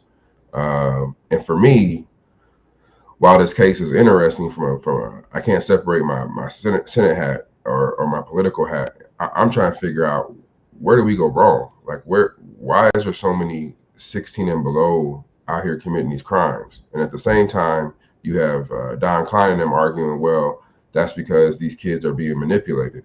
Well, then that goes to show that they don't have the mental capacity to make these grown folks decisions. So we can't charge them as adults if you're admitting that they don't have the mental capacity to do it. So it's just very interesting, and it's going to be a conversation that has to happen because Republicans are set up and down that when it comes to transgender youth, they don't have the mental capacity to make these lifelong decisions. But we're going to throw a 9-year-old in prison for life. I don't understand. That's rough. So, yes. Why we bring you on to ask these questions. That's definitely a great point. All right, I'm going to the Juvenile Justice Center that's empty right now because Terrell wouldn't let any kids get in there, and I'm gonna go to court. So I appreciate y'all. I'll be on next week. All right, man. As always, appreciate you, Senator. Yeah. Peace. Absolutely taking the time. Appreciate you, man. Yeah. Any additions to that, Senator McKinney? Again, Senator Wayne said you got your work cut out for you next year. Thoughts? Yeah, I mean, I don't. I wouldn't. Can you hear me? Yeah. Yeah. I will always stand up against arresting 12-year-olds for any type of felonies. The science doesn't support it. I'm not advocating for them to be committing those offenses, but they're juveniles, and we should treat them as that, and we should be doing things to improve their lives and their families, and we should be taking that type of approach. I had a little cousin that got sentenced to like 65 years when he was like 13 or 14, so it hit home for me. So I'm not ever going to be one that will support something like that, and like the science don't even support it, and these people are like hypocrites and they contradict themselves, and it really don't make sense to me. So although the crimes are bad, even if we moved it to 12 and they're saying these kids are being manipulated, okay, so then let's work under that theory. If they're being manipulated, they're going to go get 11-year-old. So then what are we going to do? They're going to come back and say we need to switch the law to 11. Right. We just you kind of breaking up a little bit there. I don't know if some things have popped up on your screen that you can eliminate. Let me come in and come out. Okay, sounds good. Yeah. And while he does that, man, he just kind of reminded me of my story. My story it's very close to this. And I mentioned it several times here on the show, but when I was 16, I got in trouble. I made my way through the judicial system, and they were trying to charge me as an adult at 16. I was facing 1 to 20 years. Wow. Yeah. And luckily I had individuals in the community, mentors, people that my principal, shout out to Mr. Gene Haynes, wrote character letters, and really the community wrapped his arms around me and kind of averted that situation. But had the court had its way, I would probably still be in jail. Man. The example, if you will. Right. But and think about it, there will be no First Sky Omaha. Yeah, man. Yeah, that's this point that they're making about these kids being influenced. I mean, we go. This goes back to the conversation we had earlier in the show where we're talking about. We're always saying kids need help, but the families need help. The families need support to be able to help. One thing when I'm talking to anybody who's associated with any of these situations with these kids getting in trouble, they always are like their parents be in trouble. Their parents be sending them out to do BS sometimes too. They don't have the family support because the family is on that. You better go get him because he did this and he did that. You know what I'm saying? Like be encouraging a lot of the stuff that goes on. So that's that's we have to talk about family support. We have to talk about what the families actually need and so on and so forth. It looks like you back here, brother Senator McKinney. Appreciate you getting that together. But you were talking a little bit about your this hit home with the family in that way too, and where were you at on that? Yeah, I was just saying, like, man, I've had family members sentenced at a young age, and it never made sense to me then. Like I was in high school and I had a little cousin sentenced to 65 years who I know for a fact was, manipulated, and he ain't gonna get out till he close to 50. Literally, like never spent. I'm gonna use my phone. Yeah. Okay. Appreciate you. Yep. While we're waiting on him to come back in, there was a comment. Tony Johnson in the chat says, "Buddy, what do you feel has changed since then? Where the level of support from the community and people seem to be lower now?" Speaking on your experience. From my experience, I was I was always involved in community programs, and I think that, and Like what? Like which ones?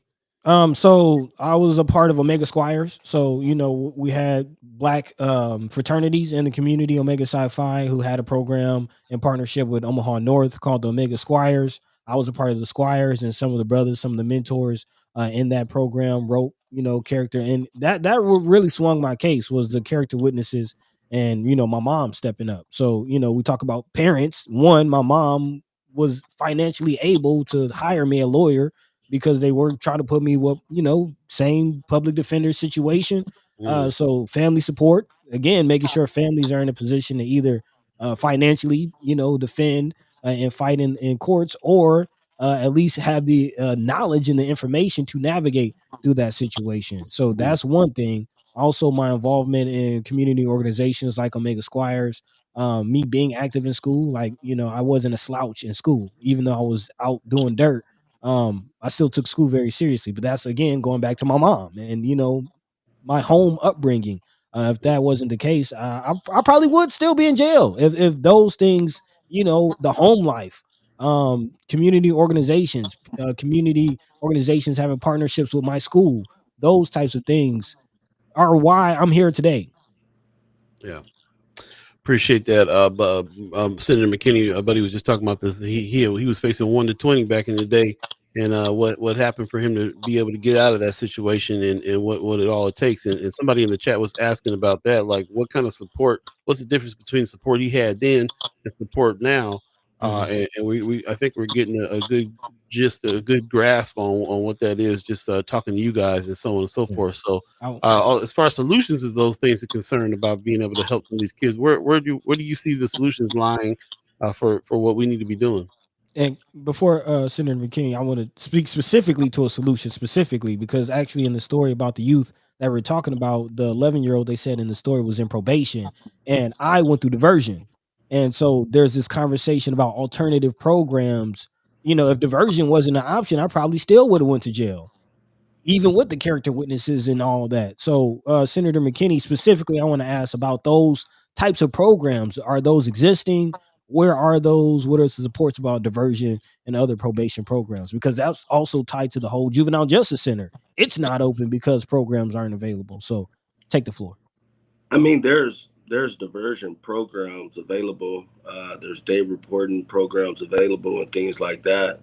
I would say one thing that's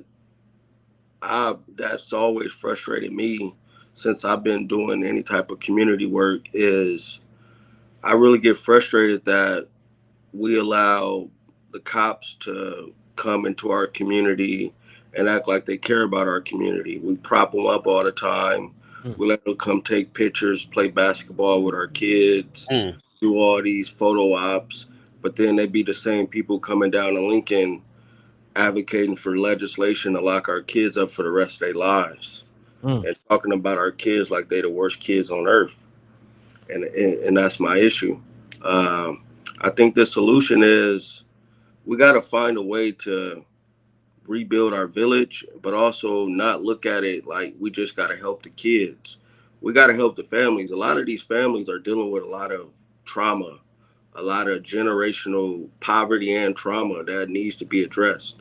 Like one of my main missions behind LB 1024 and 531 was to address that issue because we don't rebuild our community if we not addressing poverty, generational poverty. Like we don't stop none of these issues if we don't get to the root. Like at the end of mhm, the day, none of my friends went to the streets or start selling drugs if we wasn't poor. They wasn't on the corners or out all night trying to make money or going into stores stealing and stuff if they wasn't poor or they needed some food. So we got to address those type of issues. Like we got to help the families. It can't just be let's start a program and let's reach out to these kids. We got to start programs and reach out to the families. We got to pull the mhm, families in. That's the solution. If we ain't trying to help the families, then I think we losing because how can I say buddy, but then send buddy back into a burning house? right. mhm. I could have Buddy all summer for what 2-3 months, but for the rest of not the other 9 months of the year, he in a burner house. So all that he learned for those 3 months is lost. Got to go So back to survive. So we gotta help the families. Like it can't just be help the kids.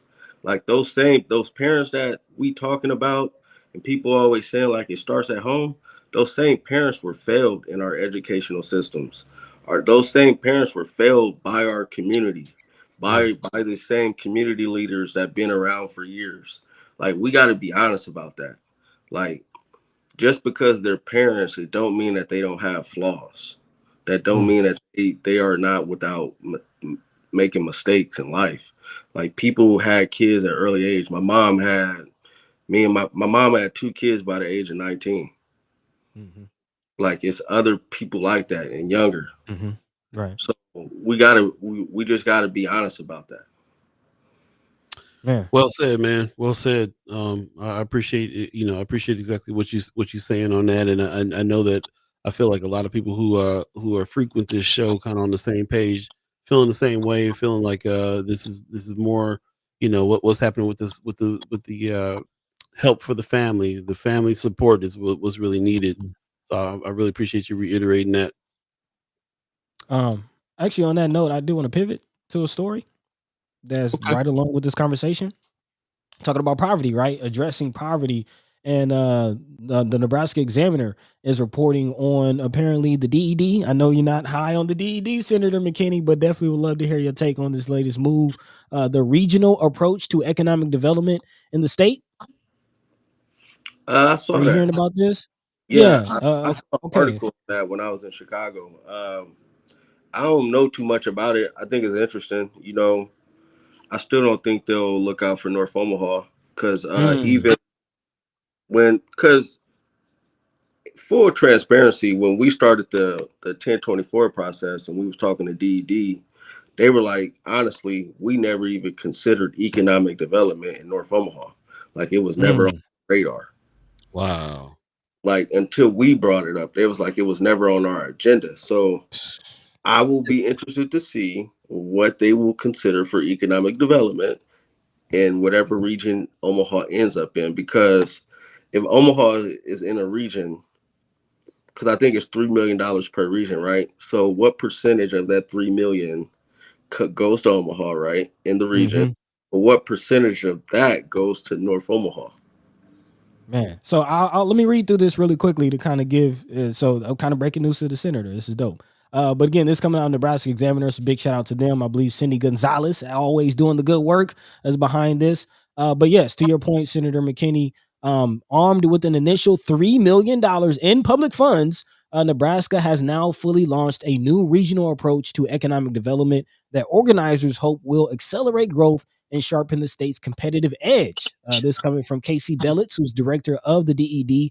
He called it the Big Swing, a unique initiative to be shaped by regional needs, aimed at attracting young professionals and boosting local economies. Organizers expect, at least another 3 million in matching private investment to help communities carry out kickoff projects that they said could range from a public amenity to a youth-centered or affordable housing effort. And here's a quick view of the map to kind of give an idea. Again, 6 different districts or regions, as they're calling it. And the region that Omaha falls in is the smallest. So it's kind of a more concentrated area. Only 4 counties in that area: Douglas, Sarpy, Dodge, and Washington County. As you see here, this is what's called the metro region. So again, a smaller area, maybe more focused approach. But again, from hearing that, Senator McKinney, does that change any of your feelings? Mm-mm. No, okay. Makes it worse. Really? You said it makes it worse? Yeah, because $3 million spread across multiple counties is nothing. Yeah. Mm-hmm. Like that's crumbs.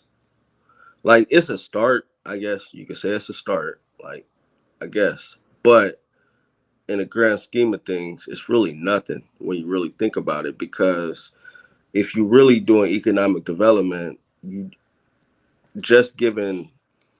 Let's look at it this way: when those grants came out for the projects, and we said giving $50,000 to a business was nothing because it's just crumbs.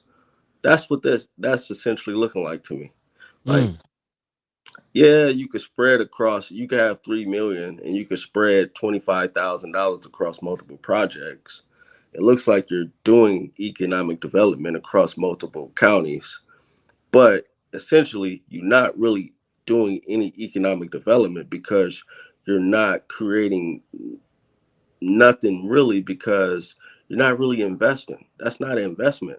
Like, I would rather you take the whole 3 million and invest it in one big project than to take spread $25,000 across multiple counties. Yeah, man. I'll be honest with you. When I was looking over that article, Get what I'm saying? Yep. I felt like I was looking at this article thinking, do they mean 3 billion? Because thanks to y'all, I've been thinking in terms of 350 million, 450 million to North Omaha, which which don't feel like enough. And is the reason why you guys got things in play to try to continue to get money over years because of that. So yeah, when going back and thinking 3 million, like what? And this news that you're talking about now, that when you met with DED in the first place, they had no plans for economic development in North Omaha is huge. This is the reason why they had no office in North Omaha. This is like how is it that the Department of Economic Development has failed to put a plan together to economically develop the most poverty areas that need the most development? It's blowing my mind a little bit. So yeah, no faith. I'm with you on that. First of all, it's crumbs. Second of all, really no faith that's in the plan. Like you said, it'll be interesting to see now that they're making these declarations about what they're going to try to do, and we'll see. But you're right. The amount of money right now, thanks to y'all, thanks to how y'all have helped switch my brain up about how much money there is out here, how much money is needed, doesn't sound promising. Yeah, and that's actually acknowledged in this article. A few individuals, apparently there was a meeting, session that took place at Fort Omaha Metro's Fort Omaha campus. In this article, it says Randy Schmales, who's president of MCC, and Brian Sloan Schmeisel. Randy Schmeisel. Schmeisel. Okay, thank you. Who's the president of Metropolitan Community College, and Brian Sloan, who's the president of Nebraska Chamber of Commerce and Industry, are all pointing to disparities in income, going right along with what you're saying, Senator Wayne, or Senator McKinney, excuse me. One individual says this defines a problem for me. At the end of the day, we have to grow wages and jobs. There's no way we win in North Omaha, South Omaha, or rural communities with such income disparities, pointing to the fact that North and South Omaha makes North Omaha makes about 35,000 on average and about 42,000 in South Omaha on average. But that's compared to about 83,000 for the remainder of the county. So, and this is in Douglas County alone. Also, not to mention disparities between Sarpy, Dodge, and several other counties that also fall in the same region. Senator McKinney, I know that we've kept you on past what we usually agree on keeping you on, and you sitting up there sick with COVID, so I hope we're not keeping you too long. I appreciate you staying a little longer. No, y'all good. I was gonna say one last thing before I got off. There is a term tax committee meeting tonight. I'm trying to get the information for y'all. It should be at, where is it at? I put it somewhere. It's at Metro Community College, Fort Omaha campus, building 21. It's at 5:30 p.m. If you don't know about it, it's just telling y'all that the grant application is going to open up and give any information about the application and answer any questions about what's going on this year. But it's tonight at 5:30 at Metro Community College, building 21, 5:30 p.m. if you want to apply for a turnback tax grant this year. Oh, turnback tax. Okay. Yeah. Cool. All right. Yeah. Appreciate that information. Yeah. We'll look up and see if there's any flyers or invite and put it in for First Sky Omaha for people to check out too. Just a reminder. But yeah, we appreciate that reminder today. I won't be there spreading germs. I won't be on Zoom, but go if you can make it. Okay, yeah, we definitely know there's a lot of people in the chat. There's a lot of friends of First Sky Omaha that apply for that turnback tax. So I appreciate that information. I did not know that was happening tonight. Yep. Well, like I said, man, appreciate you. We want to let you go ahead and get some rest, but always a pleasure to have you on. And yeah, man, you open my eyes about some stuff every single time we talk. So I appreciate you. All right, thank you. Thank you, yeah, man. get well soon, bro. Get well soon. Thanks, bro. Peace. That's what's up, man. Senator McKinney. Love hearing him talk, man, because he just tell you how it is. Just no fluff. Like, man, had to get some real talk, man. You know, especially about the DNC. I had to ask him some questions. But yeah, I definitely appreciate his sentiments on that. And yeah, as always, man, doing the good work, bringing in the good news. I apologize for not getting to everybody's questions in the chat. We wanted to kind of make sure we're going overtime with him and wanted to make sure that we got his full comments on some of the subjects that we were talking about. So we'll definitely log those and come back another time. He's on weekly, so we'll talk to him again soon. But let's take a quick break. We'll come right back and jump into the final part of the show here. We appreciate everybody that's stuck around with us. It's 8:47 right now. If you believe in the concept of time. That part. We obviously don't, because we just running till the conversation quit. But stay tuned. We'll take a quick break, a little breather, and come right back and jump into it and try to get to some of your comments before we get out of here. Stay tuned. First Sky Omaha in the morning. Be right back.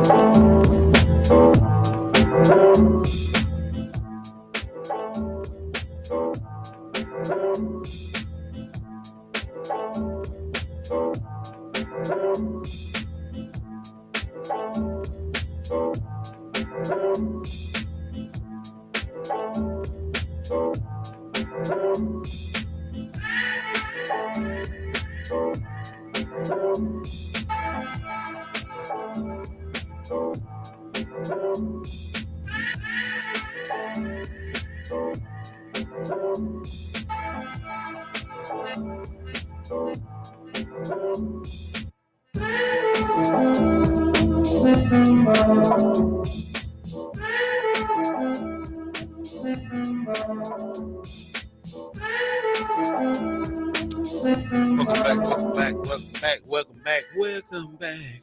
First Sky Omaha in the morning. Paul B, buddy to God.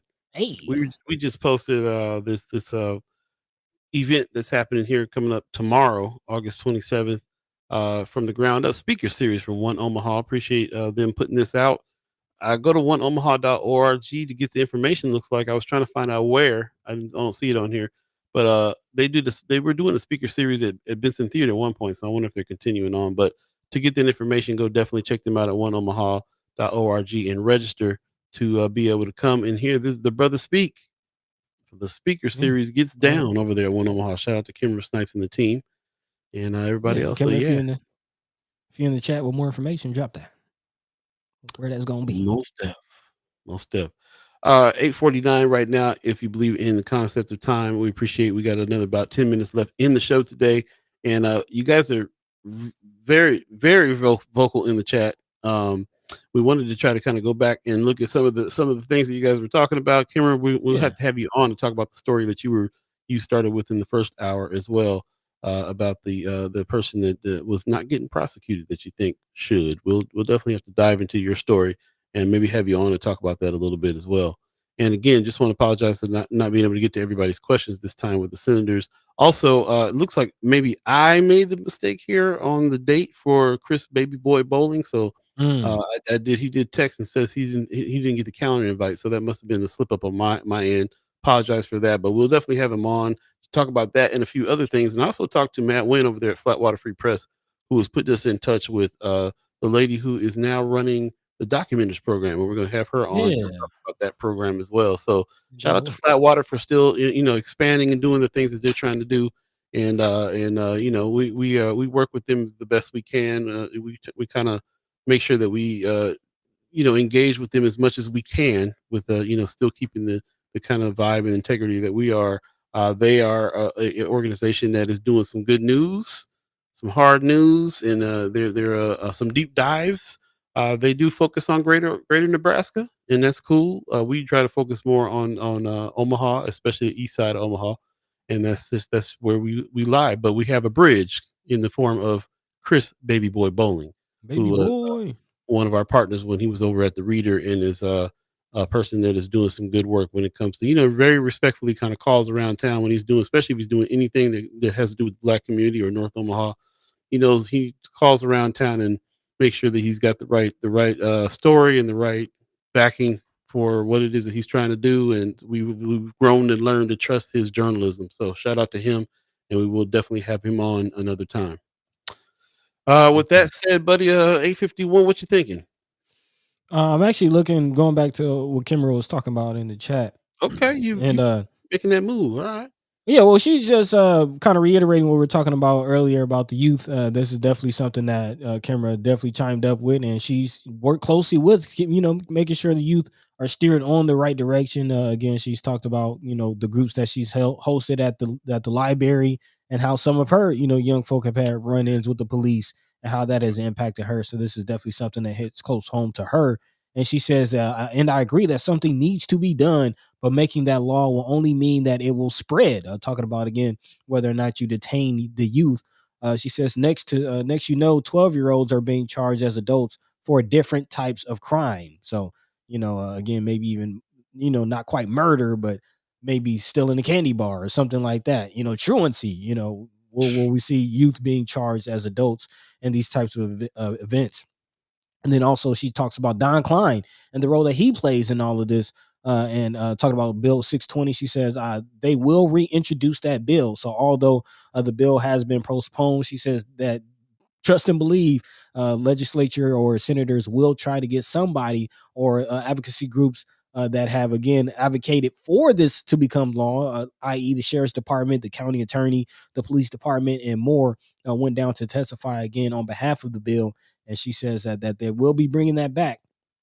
But what jumped out to me is her comment about Don Klein. And she says that she has mentioned several times why Don Klein. She says, I've also suggested that they have the county attorney at these 360 meetings, or at least someone from his office who report directly to him. So again, it definitely makes sense for the prosecutor's office at least to be in the conversation, in the room when some of these youth conversations are happening. So, man, ain't that the truth? It's yeah, man. Still surprising that they don't be there, Man, but she says, Tony, we're kind of going back and forth with brother Tony Johnson. She says, I don't think LB 620 has anything to do with Don Klein switching parties, if you remember that. But she says, I couldn't care less why he left. I know he never showed up for a neighborhood engagement. So there you go. There you go. Well, first of all, appreciate you, Kimmer, for your comments. I wanted to show this picture here. She was at the DNC too. Look like she repping the First Sky shirt on. Yeah. At the DNC as well. Shout out, appreciate you repping. And you're another person I wanted to talk to about your experience there as well. She kind of offered that she would come back with some report from the DNC. And so we have yet to get with her on that as well, and some other things that we want to talk to you about too. So if you're still here, we definitely want to have you on the show here soon as well, and talk to you about a few more things. But yeah, actually, go ahead. On that tip, luckily she says I took 2 COVID tests and came back negative. Woo! Yeah. So okay. Luckily reporting back from the DNC COVID free. But Senator Wayne, the super spreader event. Man. I love talking to Senator Wayne now that his turn. Yeah, you can tell. You can tell he's ready to be done. He's ready to be done, bro. It's like a cat that knows he's about to quit his job. He started talking real crazy at work. Man. Yeah, appreciate that. So yeah, look, I'm glad that you didn't come back with the virus there. Yep. That was hilarious. Yeah. But other than that, man, just kind of wrapping up some other stories. Again, definitely feel free to drop into the chat if you have any haps coming up, because some things to look out for this week coming up. But looking back, I still haven't heard if anybody made it to again the Martin Luther King III visit. Who again it went down over the weekend at the Great Plains Black History Museum. Shout out to them for always holding it down and telling the stories that need to be told. Apparently, this came after he was a guest of honor at a luncheon hosted by Black Votes Matter on Friday. King said his appearance is not a political one. However, rather it's all about building community, which is definitely something we need so we can create a country that's great. Excuse me. A country that's great for all who live in it. He says we are at a time where all the many challenges that we have, and we will not be able to resolve them unless we come together. And my view is instead of turning against each other, we need to turn to each other. Wednesday, also this upcoming Wednesday marks the 61 year actually anniversary since his father, Martin Luther King Jr., led the March on Washington for Jobs and Freedom. So again, 61 years this upcoming Wednesday of the March on Washington. Wow. Yeah, man. Yeah. So again, if anybody made it to that, I definitely would love to, get your take on that. And again, big shout out if you haven't been to the Black Plains History Museum, definitely check that out. Definitely check that out. Yeah, definitely. This was the event that was held at a church. So I'm not really sure how many of our group really showed up for this, but love to hear about it. He was in town, and we did get a little bit of promotion from. We got a press release from Preston Love, who was also promoting his visit as well. So yeah, love to hear if anybody showed up to that. And Yeah. And this is one last thing. Actually, some people have posted this on Friends of, and I'm not really sure how much conversation to have around this. But talking about the Generations Community Center down on Fort and Fontenelle Boulevard. Apparently, a lot of people in the community are worried about that, and I would love to hear, if any of you have any worries or thoughts on the situation. For those who aren't aware, this is a facility that was managed and owned by Heartland Family Services. But apparently news is breaking that they're planning to close the center very soon, actually on October 1st, citing a lack of sustainable funding and the organization's changing focus. Again, this center is mostly used for elderly individuals. On Wednesday, actually a group of about 15 women ages 62 to 91 gathered to share lunch and chat at the Generations Community Center. The center, which operates from Tuesday to Friday, offers programming such as Tai Chi, bingo, and gardening for those in the community. Also, more than 100 seniors are enrolled in the center's programs, and the center provides between 5,000 and 6,000 meals a year, according to communications manager Paul Gutierrez. The center had been previously funded by United Way of the Midlands and the Eastern Nebraska Office of Aging, but apparently those funding services had ended in the last few years. The last remaining funding for the center from the Douglas County Health Department will end on September 30th. So again, a community resource. This is a building that I grew up passing several times. I think there's like a there's like a elderly village behind this building. I'm not sure if that's tied into the situation, but apparently a lot of people looking at this as a possible void in the community. So again, I'm not sure how much conversation you all would like to have about that. We don't really talk about, what we do with our elderly population. What is there to do for our, elderly brothers and sisters. But there you have it. Got to talk about it. Got to talk about it. Coming up on that 9 o'clock hour, where we're gonna have agreed to stop the show. Before we get there, Marianne Williams has got some good words to leave off on. They absolutely will introduce that bill, talking about the bill where they're going to try to detain kids under a certain age. And I have no idea what the Nebraska legislature will look like in January. Half the seats are up for reelection. Man, so it's a reminder that we are in election season. And I'll just say that if we don't start looking at some of the policies that are happening that needs to be voted on, and some of the people that are there that need to go, and some of the people that we need to get in those seats, we really got to start concentrating on it in a big way now, because it's going to be very crucial, especially on that local level, like we've been talking about this whole show. The national thing is happening and it's coming, and we're riled up about it as much as we can be, and so on. But it's really going to come down to that.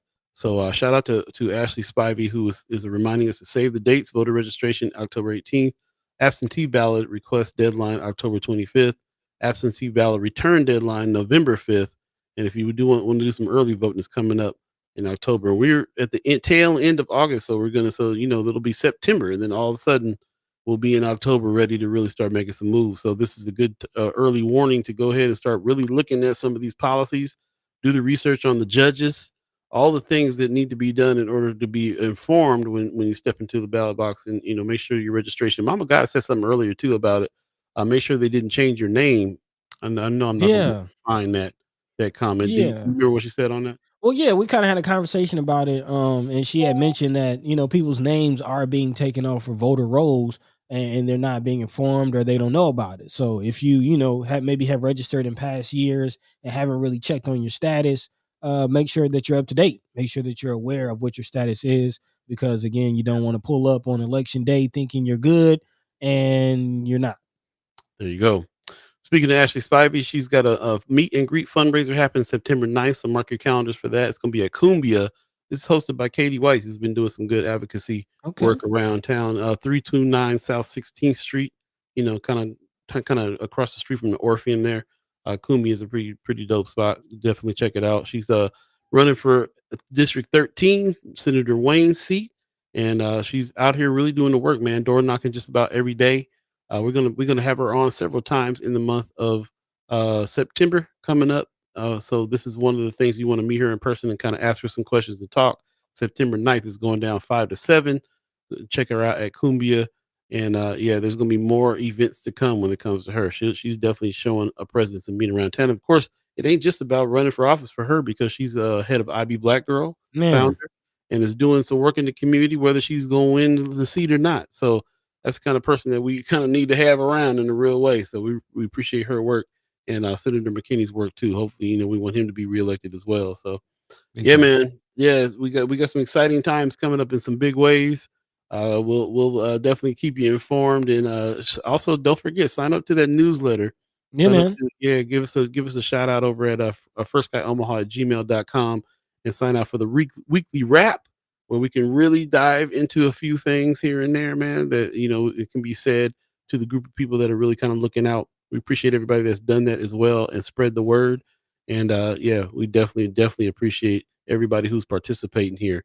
There's a survey on this week, so please fill out that survey.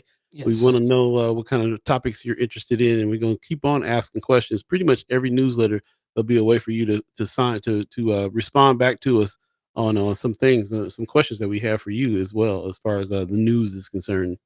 So appreciate that very much. Anthony Rogers, write us in. Come through tomorrow. Where they coming through at, bro? I didn't see it on the flyer here. This is the speaker series from the ground up. You guys know that when they were doing the speaker series before One Omaha, they were doing it out of Benson Theater, and those were some great talks. So I think they're continuing this series on, but don't know where. Let us know He where. dropped the link in the chat. Okay, cool. Drop the link in the chat. Yeah, register today, and go hear the brother speak tomorrow. Times and dates, Benson Theater. Okay, they're gonna still do it Yes. at Benson. That's what's up. Still at the theater. It says 6 to 8. So from 6 to 6:30 is networking and refreshments, and then from 6:30 to 8, panel discussion and Q&A. So There you yeah, go. go ahead, click the link, register now. Appreciate that very much. He said a big announcement tomorrow night to boot. Okay. Knows how to put a Okay. teaser on there. Okay, I like that. Man. Let's go ahead and get out of here, buddy. What say you? What's the word? Yeah, man.